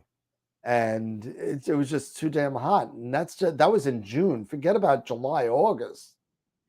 July, August, you know, it's bad. And in the Mojave Desert, it gets dangerous for electrical equipment. And just, you know, if you're not in a dome, or even a dome may be like detrimental because it just keeps the heat in there. Yeah, that heat, the heat in there. I don't know. It's crazy. Maybe I should forget about all, you know, my first thoughts of where I should retire to, just move to Hawaii. Maybe let's go up to the Big Island. If you can afford it, go ahead. Knock yourself out. If you can afford it. Yeah, you know, get the trade winds and everything going, you know, keeping everything nice and cool. I'm happy right in the middle. I'll go right to the Carolinas. I'll go right in the middle of everything. It's not too dark. It's not too bright. It's not too cold. It's not too hot. It's right in the middle.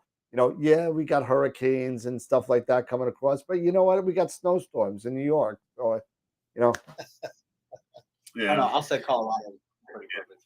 Colorado. Dave is Yeah. like, yeah, it's a dry heat though. He's like, I guess where's because I don't see where Dave was mentioning where he lives, but it's in a dry heat. It's a dry heat. I don't care. There's Yeah. no such thing as a dry heat. I don't know who said. I don't know whoever came that up. Who came up with that little idiom? I don't understand. If it's heat, you sweat. You sweat. It's not dry. Okay, so Yeah, okay, but the dry heat is you can go in the shade and be like, oh, okay, it's 17 degrees cooler here. In the Midwest, you go in the heat and the shade, and it's the same temperature. Like it's so awful. I understand the whole humidity aspect of it, but you know what? If it's hot, it's hot. I don't care if it feels a little different because the humidity is less. It's still 120 degrees out there. You could Not bake the an shade. egg on a car. I mean, Yeah. And the sad thing is the rattlesnakes are still out there because they want the teat right off of the pavement. So at night, you're sitting there walking around. It's like, holy shit, man! There's rattler. a rattlesnake right there. I mean, how many times have you done that? Yeah, I Crazy. don't think I can feel that. No, that's okay. Yeah. I'll pass. Is it that bad in Arizona too? Is that bad on what? Is it that bad in Arizona? Is it Hot. Yeah. Yeah, in the summertime, it's brutal. Yeah, it's pretty bad. It's brutal. Pretty bad. Is it more? Is it more central and southern Arizona, or is it more just the state in general? I wonder. Especially when like you're talking Flagstaff and up in the mountains and everything. I wonder how bad it can be. I'd be curious. Well, it's like here, right? What happens is here in Placerville, I'm at 2,800 feet. Now, in the wintertime, we only get about 3 inches of snow, and it disappears within 3 or 4 hours. If I go a quarter mile up the road, I'm up at 4,000 feet up at Pollock Pines, and they'll have snow for 3 months. Wow. Now, in the summertime, it does get warm here. We'll get probably 30 days where it's above 90 degrees. But the nice thing is at night, it's down at 75 to 80 degrees. That's nice. That's comfortable. I mean, 80 degrees, that's comfortable to work with. So it's perfect. But as I said, it's like in Arizona when it's 120 degrees in the daytime and then it drops 20 degrees. It's still 100 degrees at night. 100 degrees. No, thank you. That's it. I'll pass on that. That's it. That's Whereas Flagstaff, I think Flagstaff is up north. It's at a higher elevation. So you're going to get into the 80s and the 90s, maybe triple digits in the daytime, but at least it comes down at least a couple of degrees into the 90s. Right. That's that's a bit much. That is a bit much. My gosh. You got to take care of your family too. So I mean, whatever's good for you is good for the family. So the kids will be grown. The kids will be grown and out of the house. After that, it's gonna be like, I'll go wherever. Well, you see, we don't have any kids, so we have 2 dogs, and we can pretty much go wherever we want. But we want to be close to what we know. You know what I mean? We don't want to. We don't want to just pick up and go to Placerville. The only person I know there is Pete. So, this place I go to, this is amazing. I want you guys to do a Google search for Jose Wine Caves. Jose Wine Caves. Jose Wine Caves. This guy has got a wine that's the best wine I've ever tasted. I've turned so many people onto it. These people go, my God, Pete, I'm coming back up here. But anyway, I go up to this place. I made him a nice big print of my Horsehead Nebula, and he's got it up on his wall. But what he does is that it's 5 miles up the road, just north of Coloma, where they discovered gold here in 49er country. He's up at about 3,000 feet, and he says, Pete,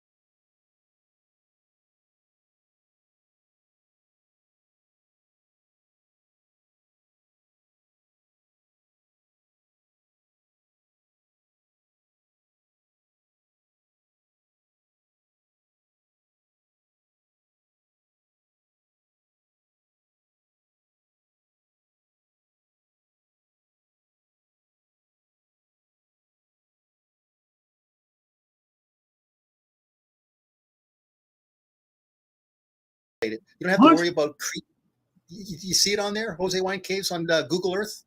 Hold on a second. We just lost our feed, I think, but I think Yeah, we just lost our feed for a second. I now. think I just got it saw that. back. Yeah, it was weird. Something happened with Melon. That's why I said hold on a second. But yeah, we're back. We're back. Okay. That was weird. Yeah, that was Had weird. that hacker on board. No, it was just something weird. I was trying to get the Wine Caves place, and it just totally spazzed out on me. But anyway, we're back. JOSC. Yep, I got it. Yeah, and to answer Sean's question, personally for here, it's just been awful for weather, so I haven't had a chance to do any imaging personally myself. I mean, it's been very few and far between. I get maybe an hour or two here or there just to do any type of, just testing with a scope, and then a cloud's just rolling. Yeah, so it's been forget about it. Let's see if I can get this up real quick, and I'll show you. Eric, did you ever get into take out any solar images yet? No, I haven't. That's one thing I'm really thinking about, because I did start purchasing a few things. I do have this Celestron white filter, and that's I guess is the Edge Eclipse white solar filter. Yeah. And so I would like to try that and just get out and do almost anything.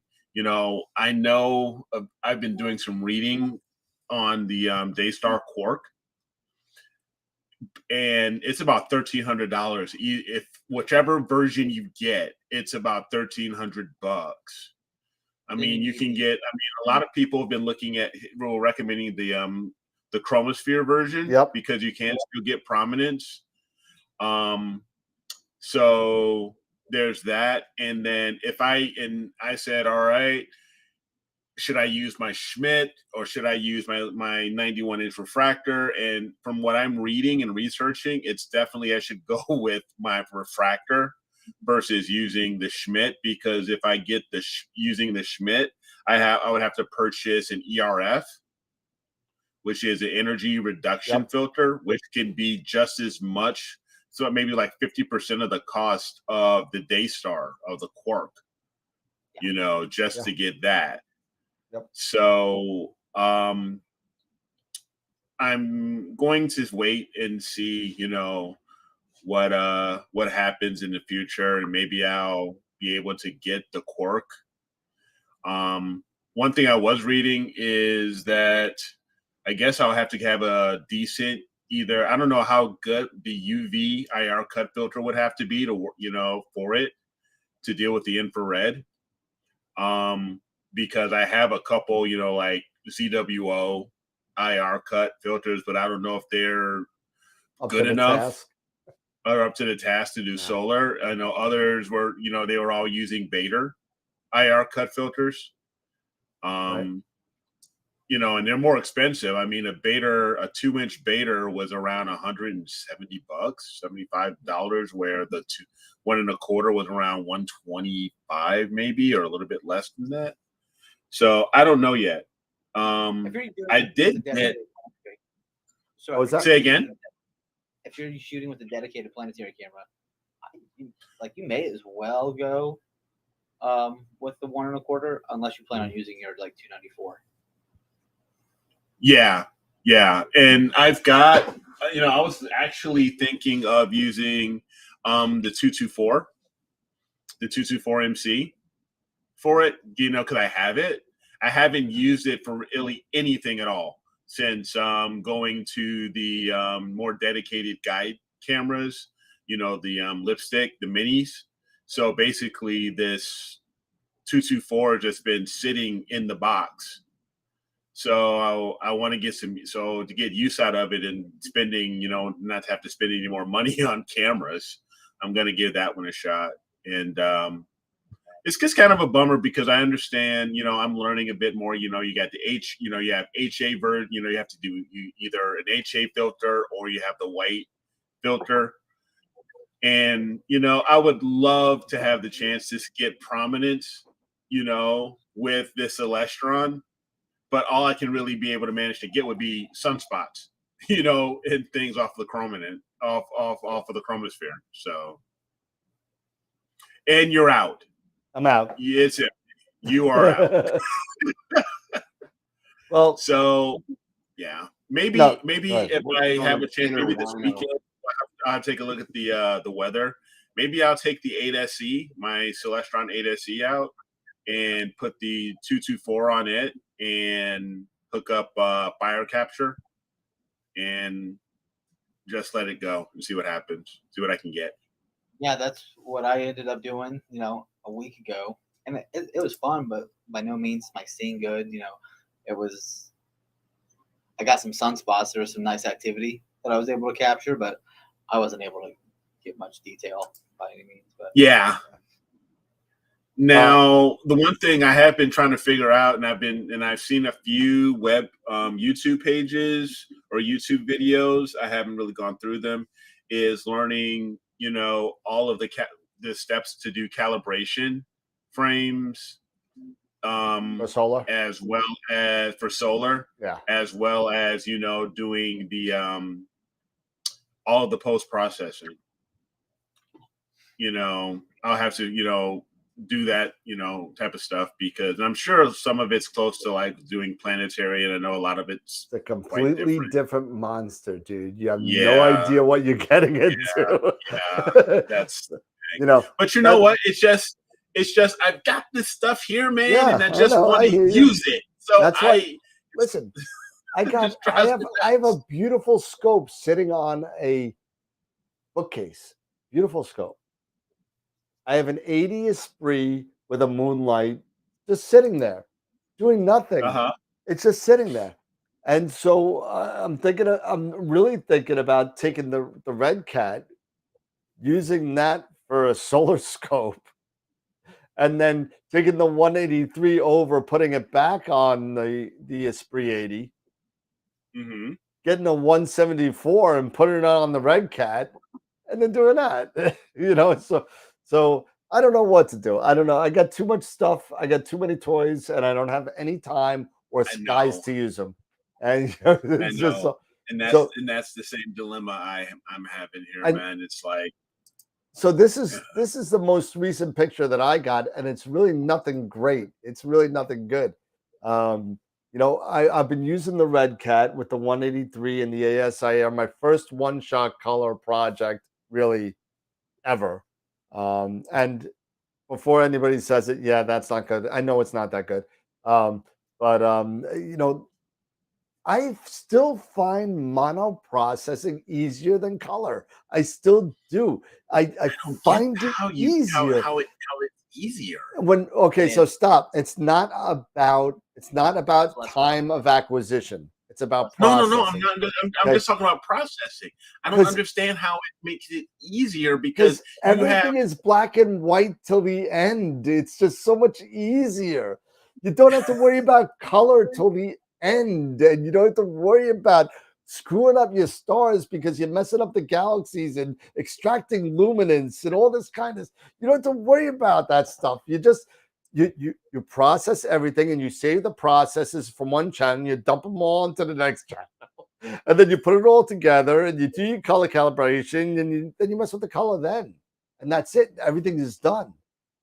It's just Dan, yeah. Dan, trust me, you're making this a whole lot harder than it is with the one-shot color camera. Believe me, it's not that hard. so. It really isn't. Well, It's then really easy. somebody needs to teach me that it's easier, because I find I don't know. when you Maybe get it's me. Is once you get your stacked image, then you just hit the debear button. And then once it's debared, then from there you bring it into post-processing into the third stage. Well, and that's Fix when you start Insight doing- this debayers for it automatically. It just does it. That's what I'm saying. You know, believe me, it's funny. Is like if you go to my Astro bin, all those images are all taken with a one-shot color camera. I am sure it's not as hard as I'm making it sound. I just find it easier because it's what I know. Well, it's what you know, what you're familiar with. You're absolutely right. I You mean, know, you're familiar with it, so for you, it's just becomes second nature. You're absolutely right. just to But give I you a agree. This is- perfect example. This is 3 hours of M81, M82 that I did with the 183 MC and the Red Cat. Okay. Okay. And here we go. And that did not do what I That's a wanted great to do. image. Look at There that you go. image. Look at It's Eric. It's Eric. Hey.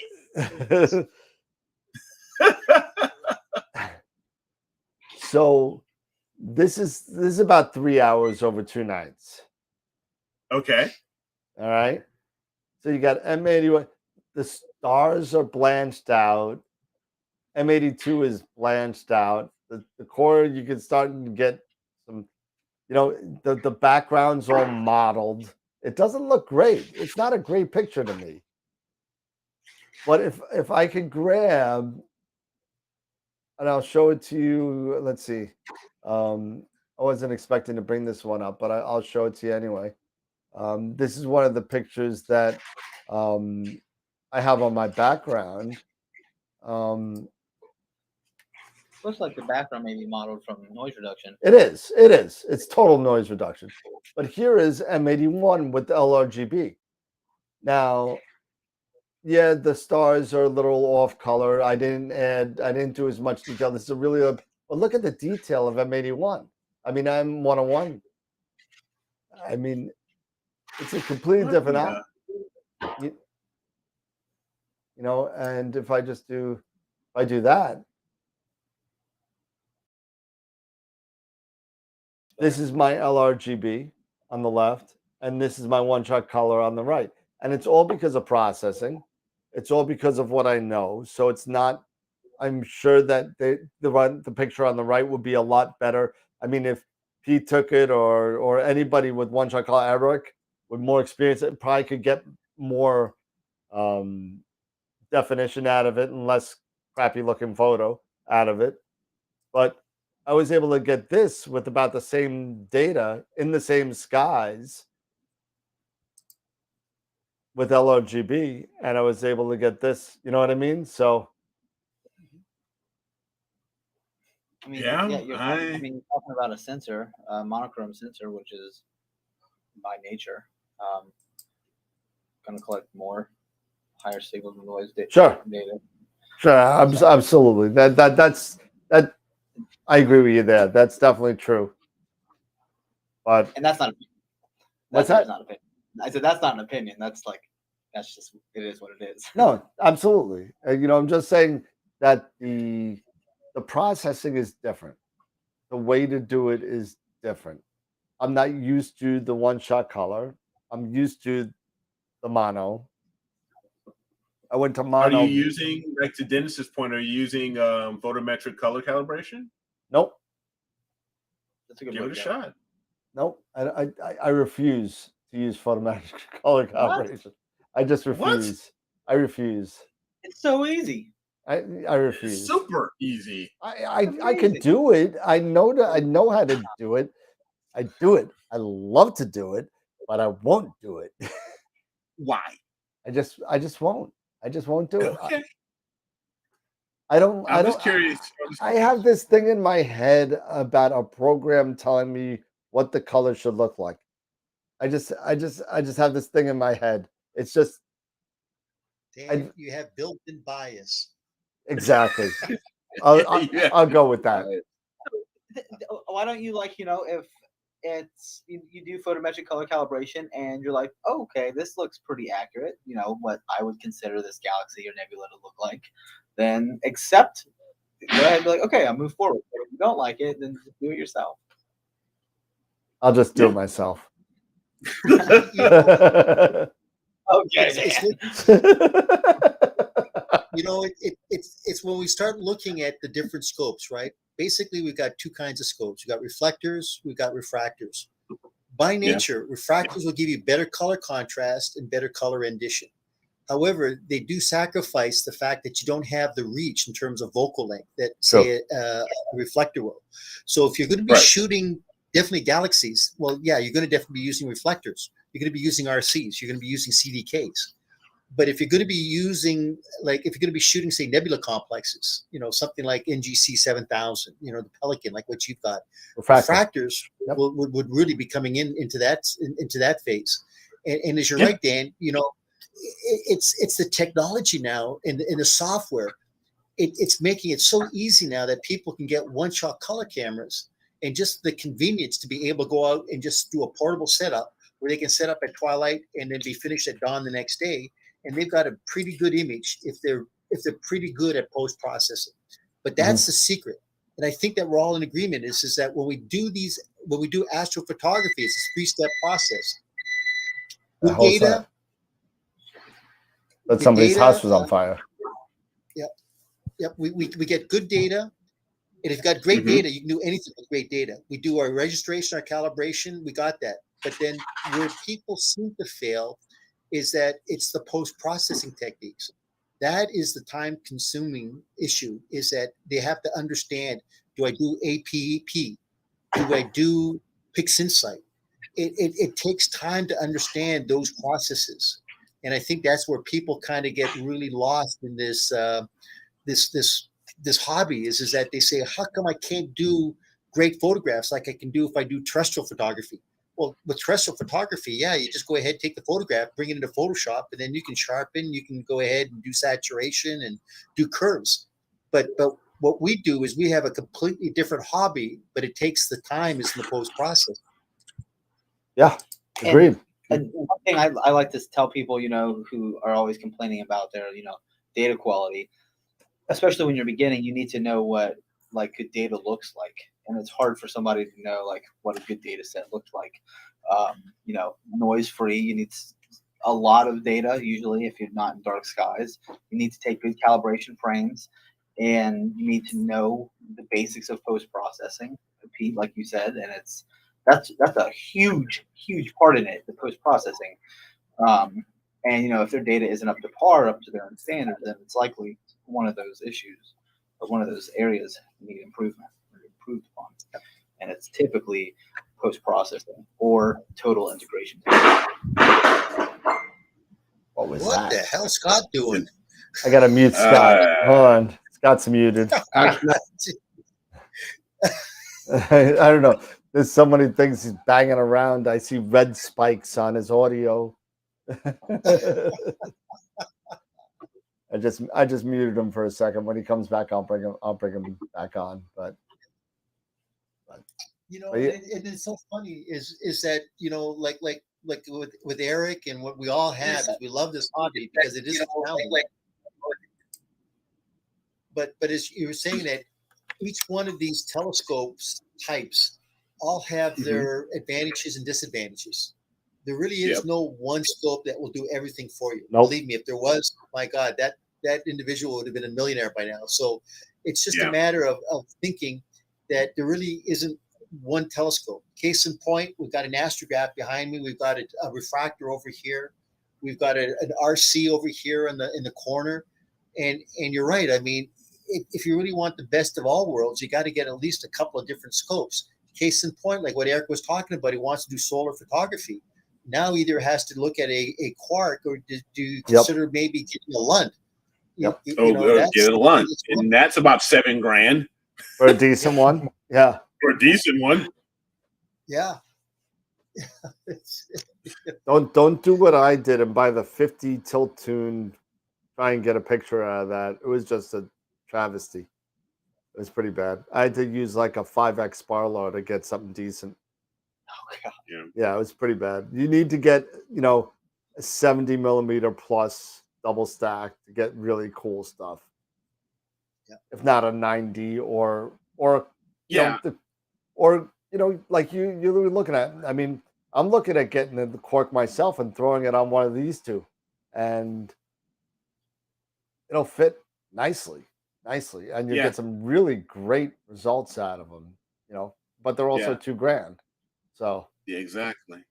And I mean, I was looking. You're looking at all these different. You were talking, Pete. There's no silver bullet when it comes to a telescope. There's not one size that fits all. And you think about, would it be nice, because a while back when you I'm thinking about like Schmidt's back here. They had the different reducers that you could like Mead had the 3.3, and then you have now you only have the 6.3, the 7, or you do f10. So it's almost like, or you can throw on a Hyperstar and do f2.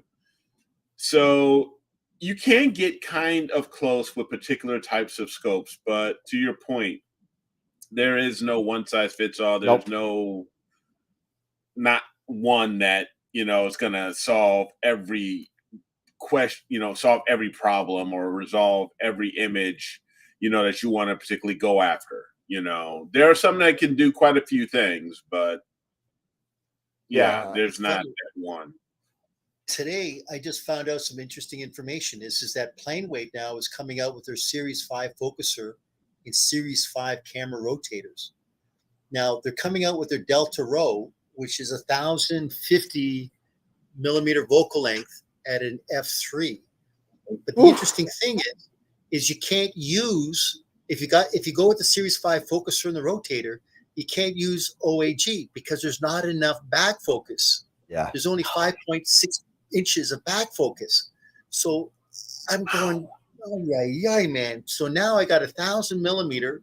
Are you telling me now that I got to put a dovetail plate up on top and go the guide scope back to your combination?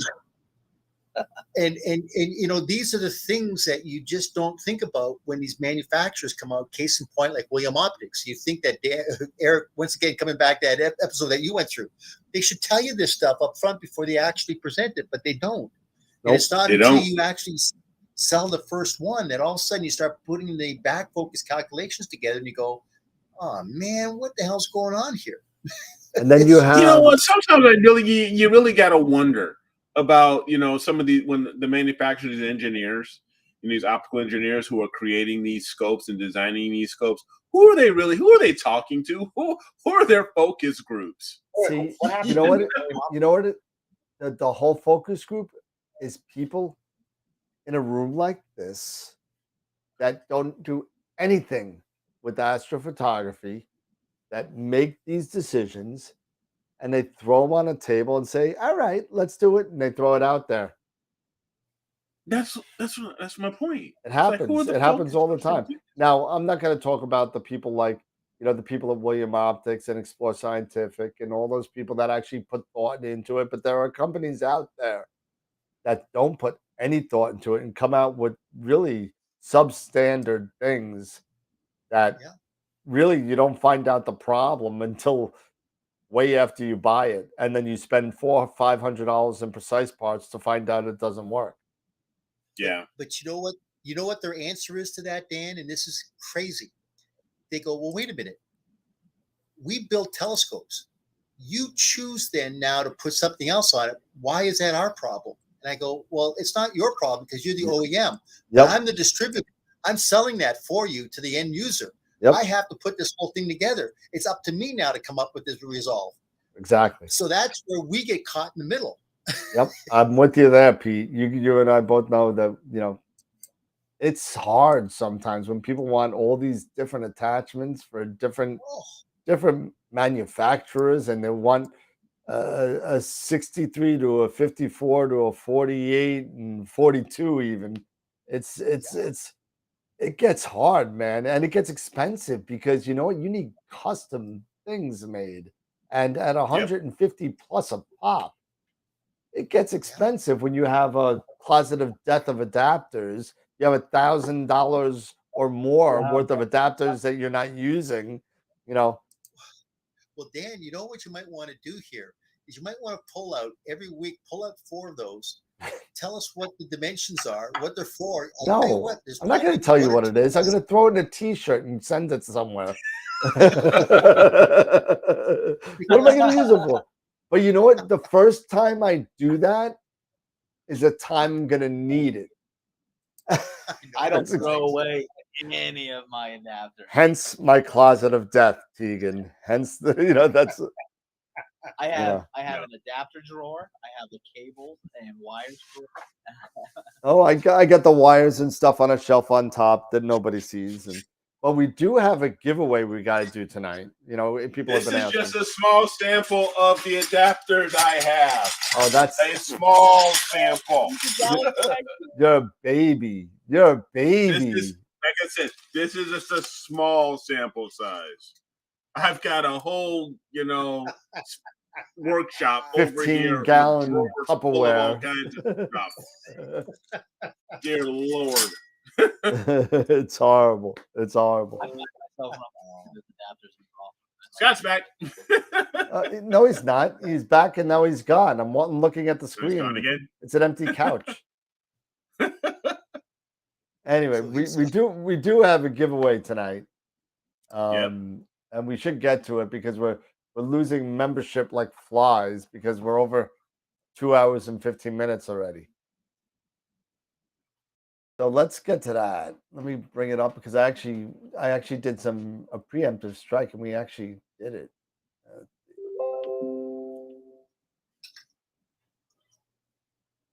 Scott says, I'm right here.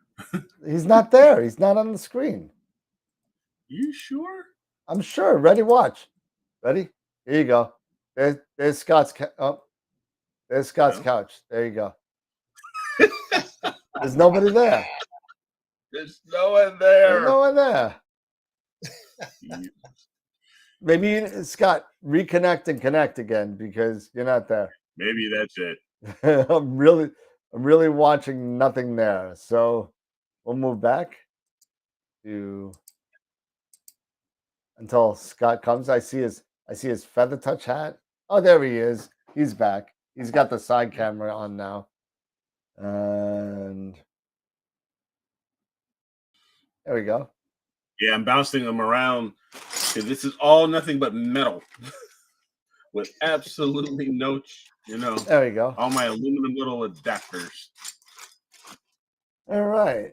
So we do have the giveaway. And tonight, what we're giving away is a 1-year subscription to IP for AP. So it's a free 1 year, and that's valued at about $100. And you get all the Photoshop and PixInsight tutorials that you can think of. It's a really, if you don't know what it is, go check it out before you go there. IP4AP.com, PixInsight, PixInsight quick tips, and Photoshop tutorials. Really, really good resource if you're starting to do some pre and post processing. So let's Warren Keller did a great job with IP4AP and has a lot of great videos on there. Yep. A lot of the fundamentals, but I also heard now, if I'm not mistaken, that Ron Brecker, AstroDoc, he's actually added some videos into IP4AP as well, if I'm not mistaken. Yeah, so IP4AP started with Warren and Pete Proul. Yes, Pete Proul. And they built it, and it really started with Photoshop tutorials. There was no PixInsight when this was started. And then they built up their Photoshop tutorials quite a bit. And then after that, when PixInsight started coming over, and then Ron came into the mix, and they built up masses of PixInsight. They started doing they do Doc's Corner now. The Doc is in, and that's, I think that's more of a Masters of PixInsight thing as opposed for IP4AP. They both go hand in hand. It's kind of like Frosted Flakes and Fruit Loops, kind of. They both go hand in hand, but they're both run by the same people, and they're both awesome resources. So check it out, and we're gonna get going on the Wheel of Fortune here. And to my buddy Mark, yes, I put your last name in there, right there. Your name is there now. It used to just say Mark. So this is again for a 1 year IP4AP subscription. So here we go.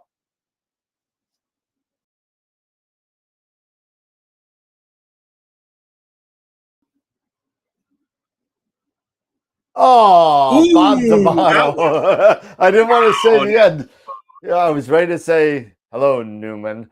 But it's Bob D'Amato. Bob, congratulations. You are the winner of a 1-year IP for AP subscription.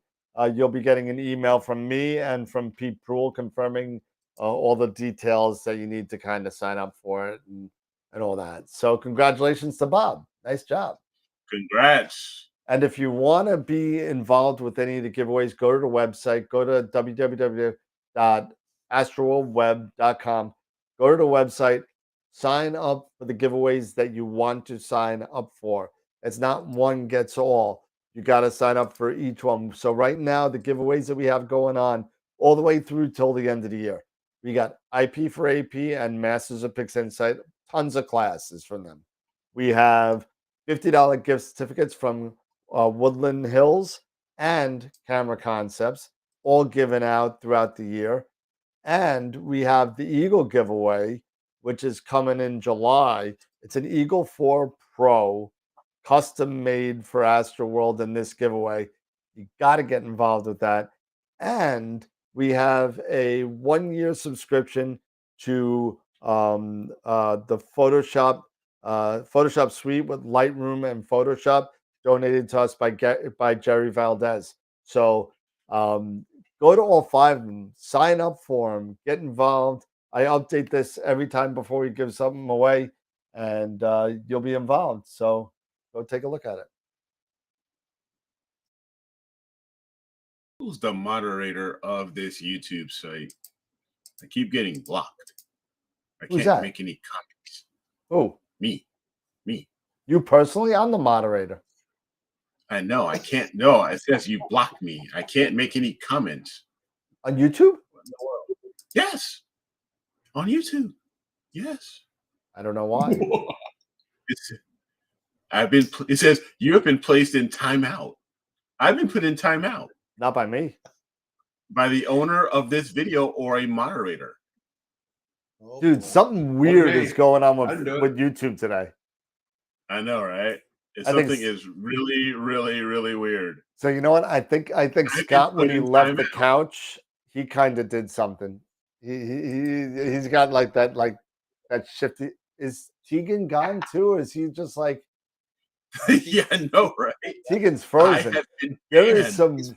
You look, dude. If he had longer hair, I'd say it was Jesus. Dude, you look. He does. You look. Are you serious? Oh The wow! greatest story ever told. He looks just. Oh my goodness! Oh, that's funny. Did Elon buy YouTube? That's what I want to know. What did you I've say, been Eric? banned. Eric got banned. I say nothing. Misa say nothing. Oh no! Don't no! Don't do the Jar Jar. I just can't. I can't do that. Oh man, it's a conspiracy. Hogan.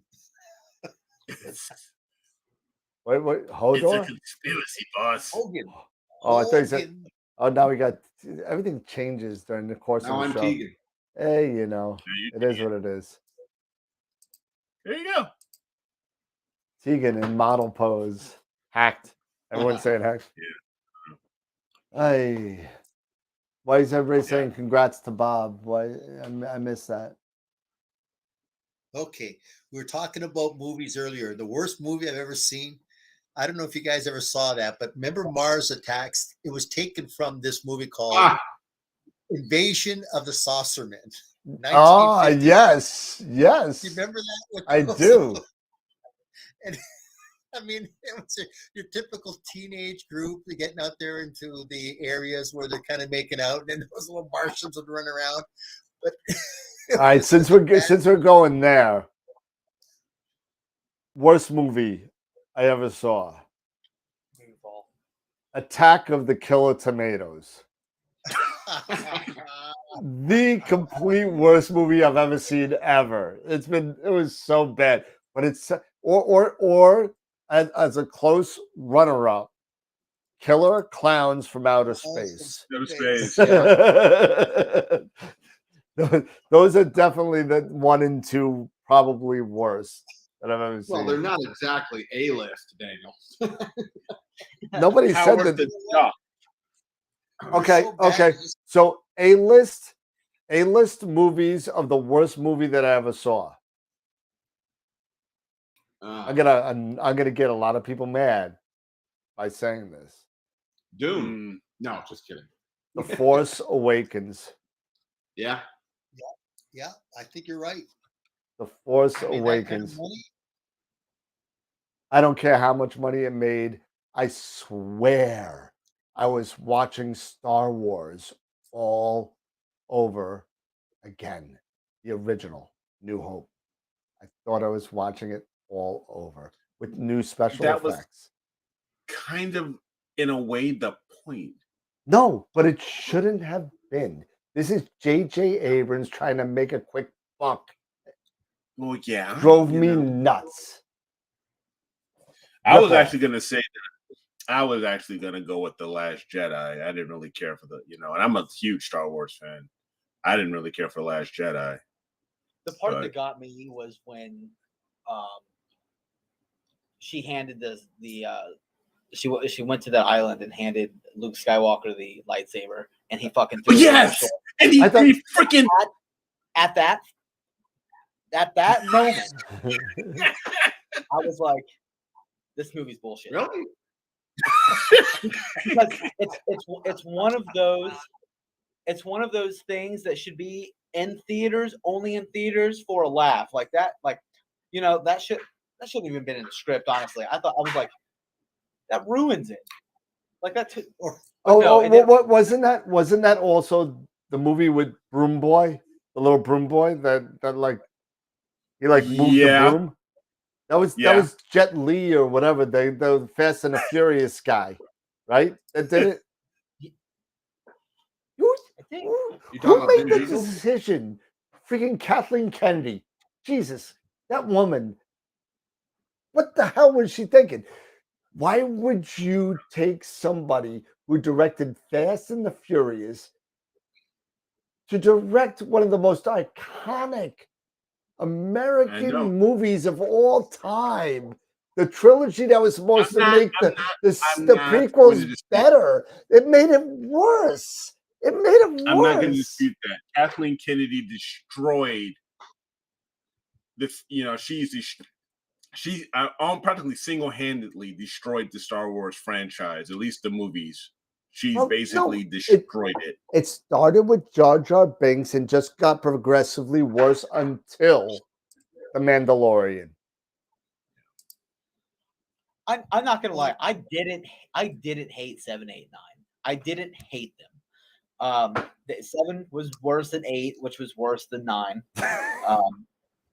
1, 2, and 3 were, I would have compared. I love Star Wars, like Eric, whoever. I love Star Wars too. I do. I love Star Wars, and I grew up with Star Wars, and so I like them because they're Star Wars, right? And 7, 8, 9 grew on me. I watched them several times, and they slowly grow on me a little bit each time.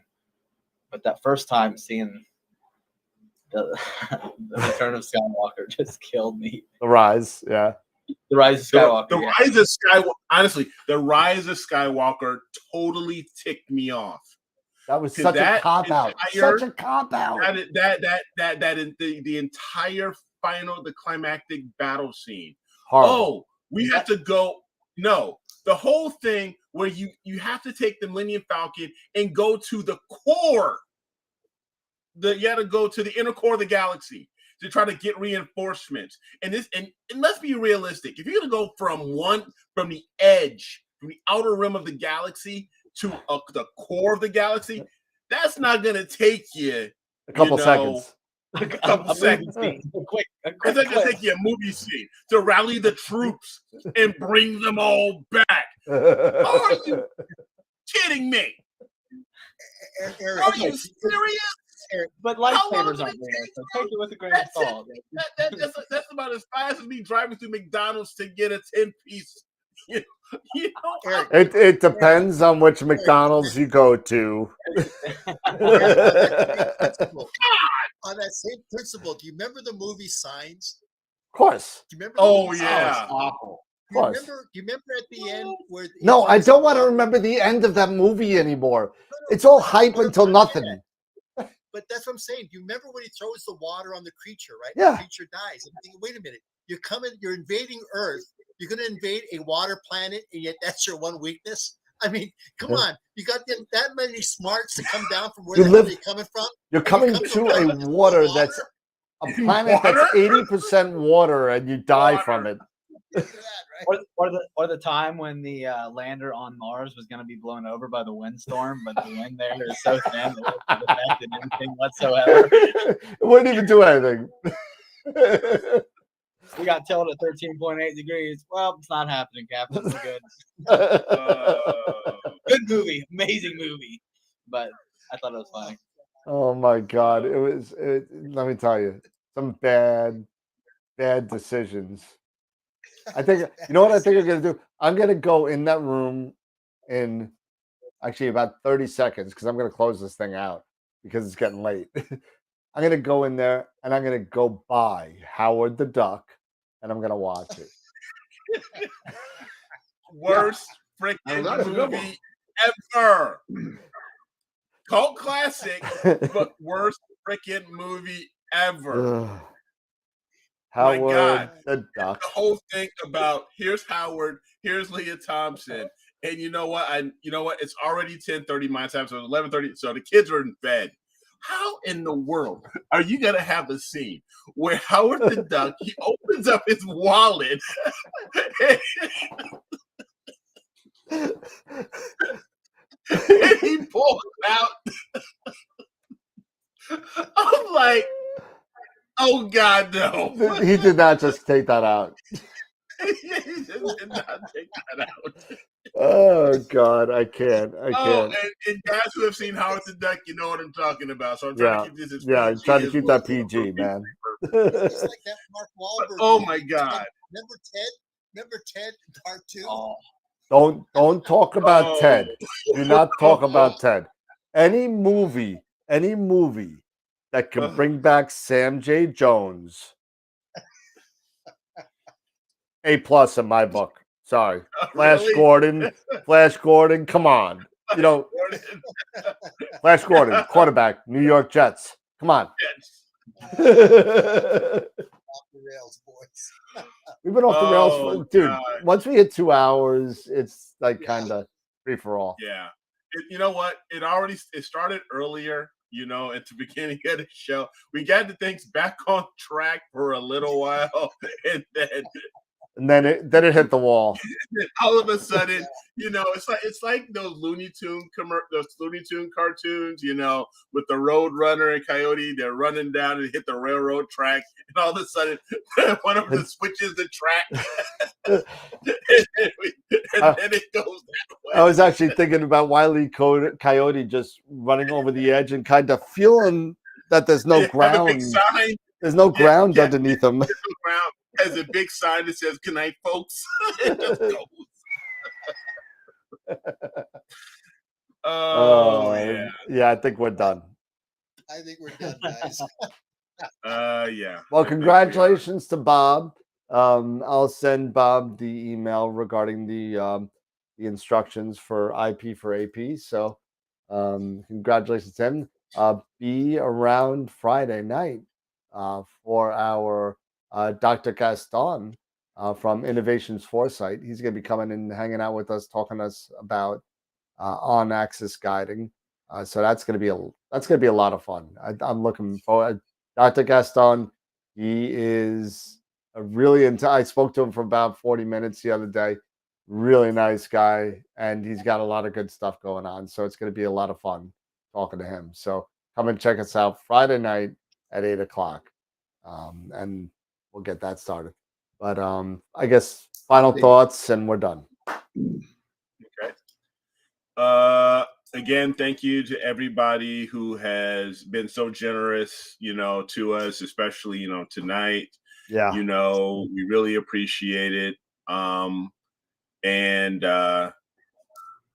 yeah, it's just been a good night, fun night as always with you guys. So appreciate that.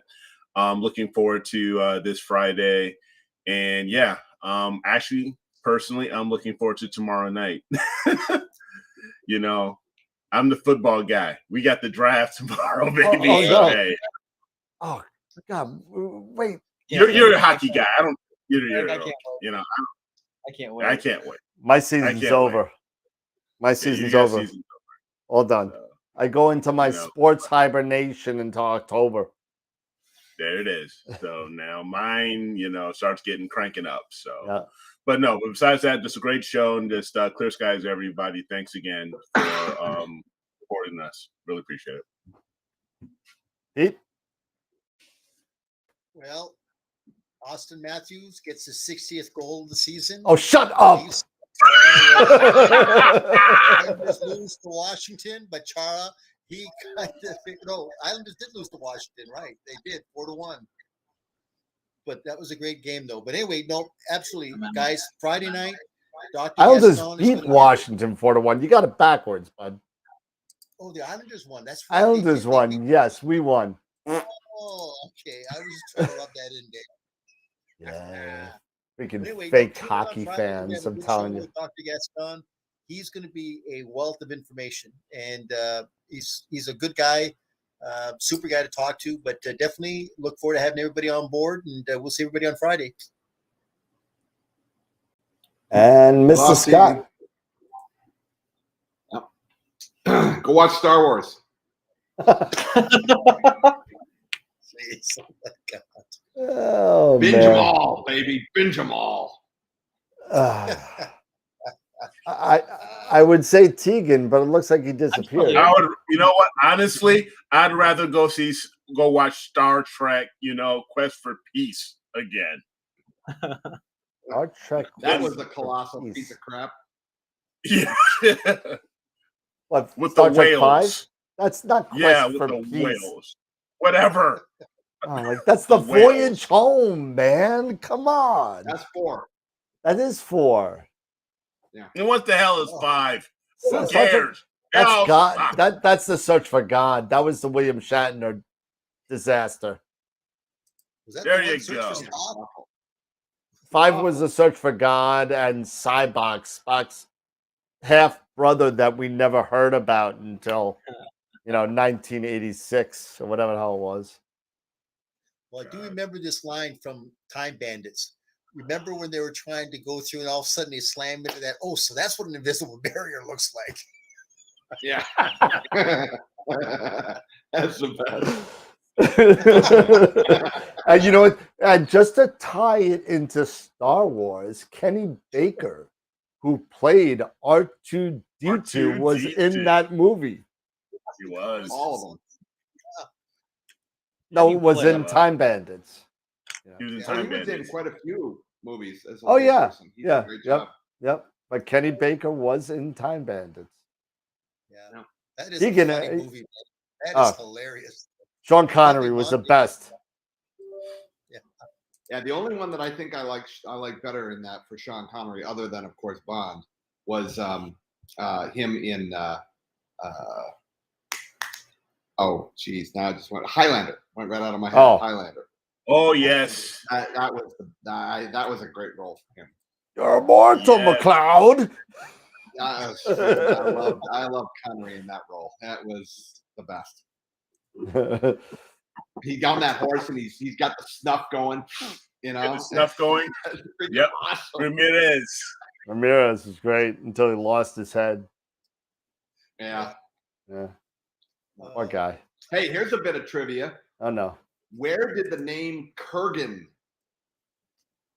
originate? I do not know. That I don't know. That I don't know. Kurgan. I have no idea. Well, I'll tell you this. I was in Vegas in 1991, 92. And if you've ever been to Vegas, you know that in the airports, it's got like these walking kind of treadmill kind of things where you kind of, yeah. So you're walking, you're walking. The walking sidewalks, basically. Yeah, and in the Walking middle, sidewalks. you could walk regular, or on the sides, you got the treadmills. So, so me and my friend Walter and my friend Darren were walking in Vegas. Our like second time in Vegas, and who do we see coming up the walking treadmill? Connery. The Kurgan. We see the Kurgan. Really? We see the Kurgan really? walking up the treadmill. I was like, oh, man, you're the guy from Highlander. Hey, what's up, man? What's going on? Right? So we're all drunk and we're talking to him. And we're like, yo, man, come on. Yo, this is cool. And he doesn't even turn, doesn't even say anything, doesn't say anything. My friend Darren goes, you know what? You're just a stupid effing Kurgan anyway. We just keep on walking. Oh, jeez. Yeah, so but where does Kurgan come from? I'm sorry. Kurgans were the name given to the ancient Scythian tombs in northern Russia. Burial mounds. Wow, I did not know that. Yep. Strange. I thought he was Scottish. So how did he get a Russian No, he wasn't name? Scottish. So I can see him looking Russian. I don't know. I if can he see was him Russian. kind of looking like that Eastern European type. They really You know, jumped he the was- shark when they started he to was get really- Mario Van Peebles into it and going Oh outworld. God, yes. Him and Michael Ironside. Dude, I look, didn't no. like. Michael I didn't like Ironside's Michael the man. Come on. See you at the No, party, not in Richter. that- See you in the not party, in that Richter. one. Jester, Best Michael yes. Ironside For film. that, Best no. Michael Ironside Yeah. film. Gotta be Scanners. Yeah. Best Michael Ironside film. No, Michael Ironside, either Starship Troopers Yes. Yeah, let's see. Okay. or V, The Final Battle. Yeah, Yeah, I there wasn't you a big go. fan of V. You suck. I liked V. Yeah. When I was a kid, I loved that. It was just so What about weird to Total see these Recall? people actually eating hamsters. Yeah, in Total circles Recall. and- Yeah. Oh, that's right. He wasn't Total Played Recall. Richter. I just been Yeah. quoting it. See you at the That's party, right. Richter. Yeah.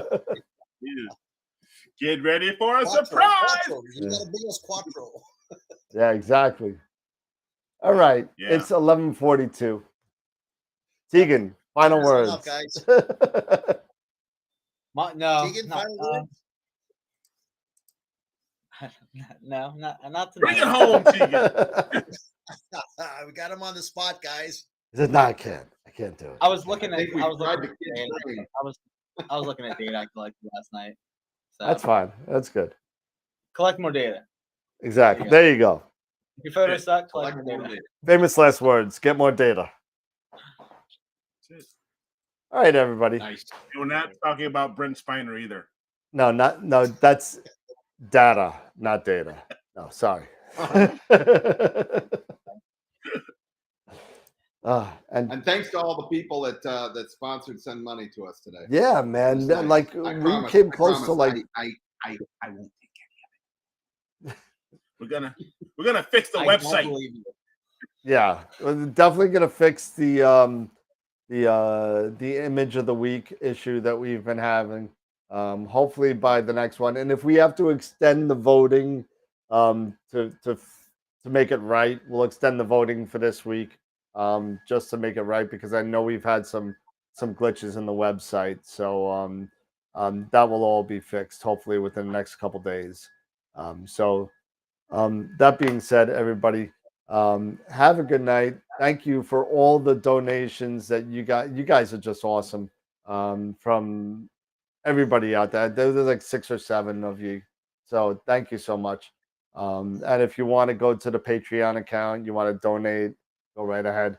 But remember, all this stuff goes to everybody in your shirts, your hats, you know, all the kind of stuff that we give to everybody when you become a sponsor. So we just got the main sequence shirts in. The Red Giant shirts should be right behind it because I ordered them the day after. So thank you for everybody. We got to talk on the side and find out what we're doing to the Black Hole sponsor that we have. or doing for them. We haven't figured that out yet. So we'll work on that as well, John.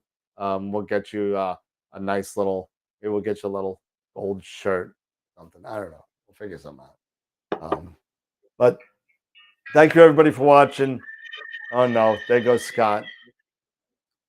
That's Red good. Hot Chili Yeah, Peppers. Soundgarden. Soundgarden. Sun, Soundgarden. baby. Oh, God, that's a fail.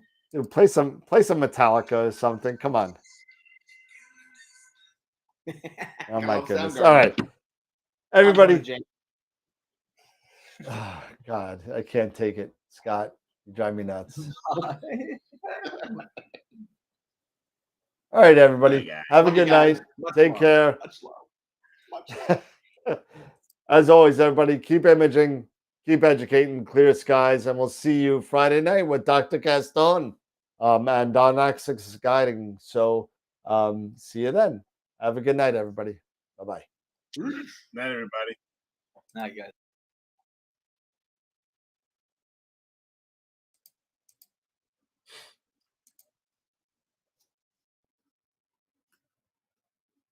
And I think we're out. Yeah, we're out. Weird YouTube stuff going on. Very weird Yep. YouTube stuff going on. Yep. Yeah. It's I don't know. Tegan never sticks around. He's got the kids and stuff, so I can't blame him Yeah, for I that. understand.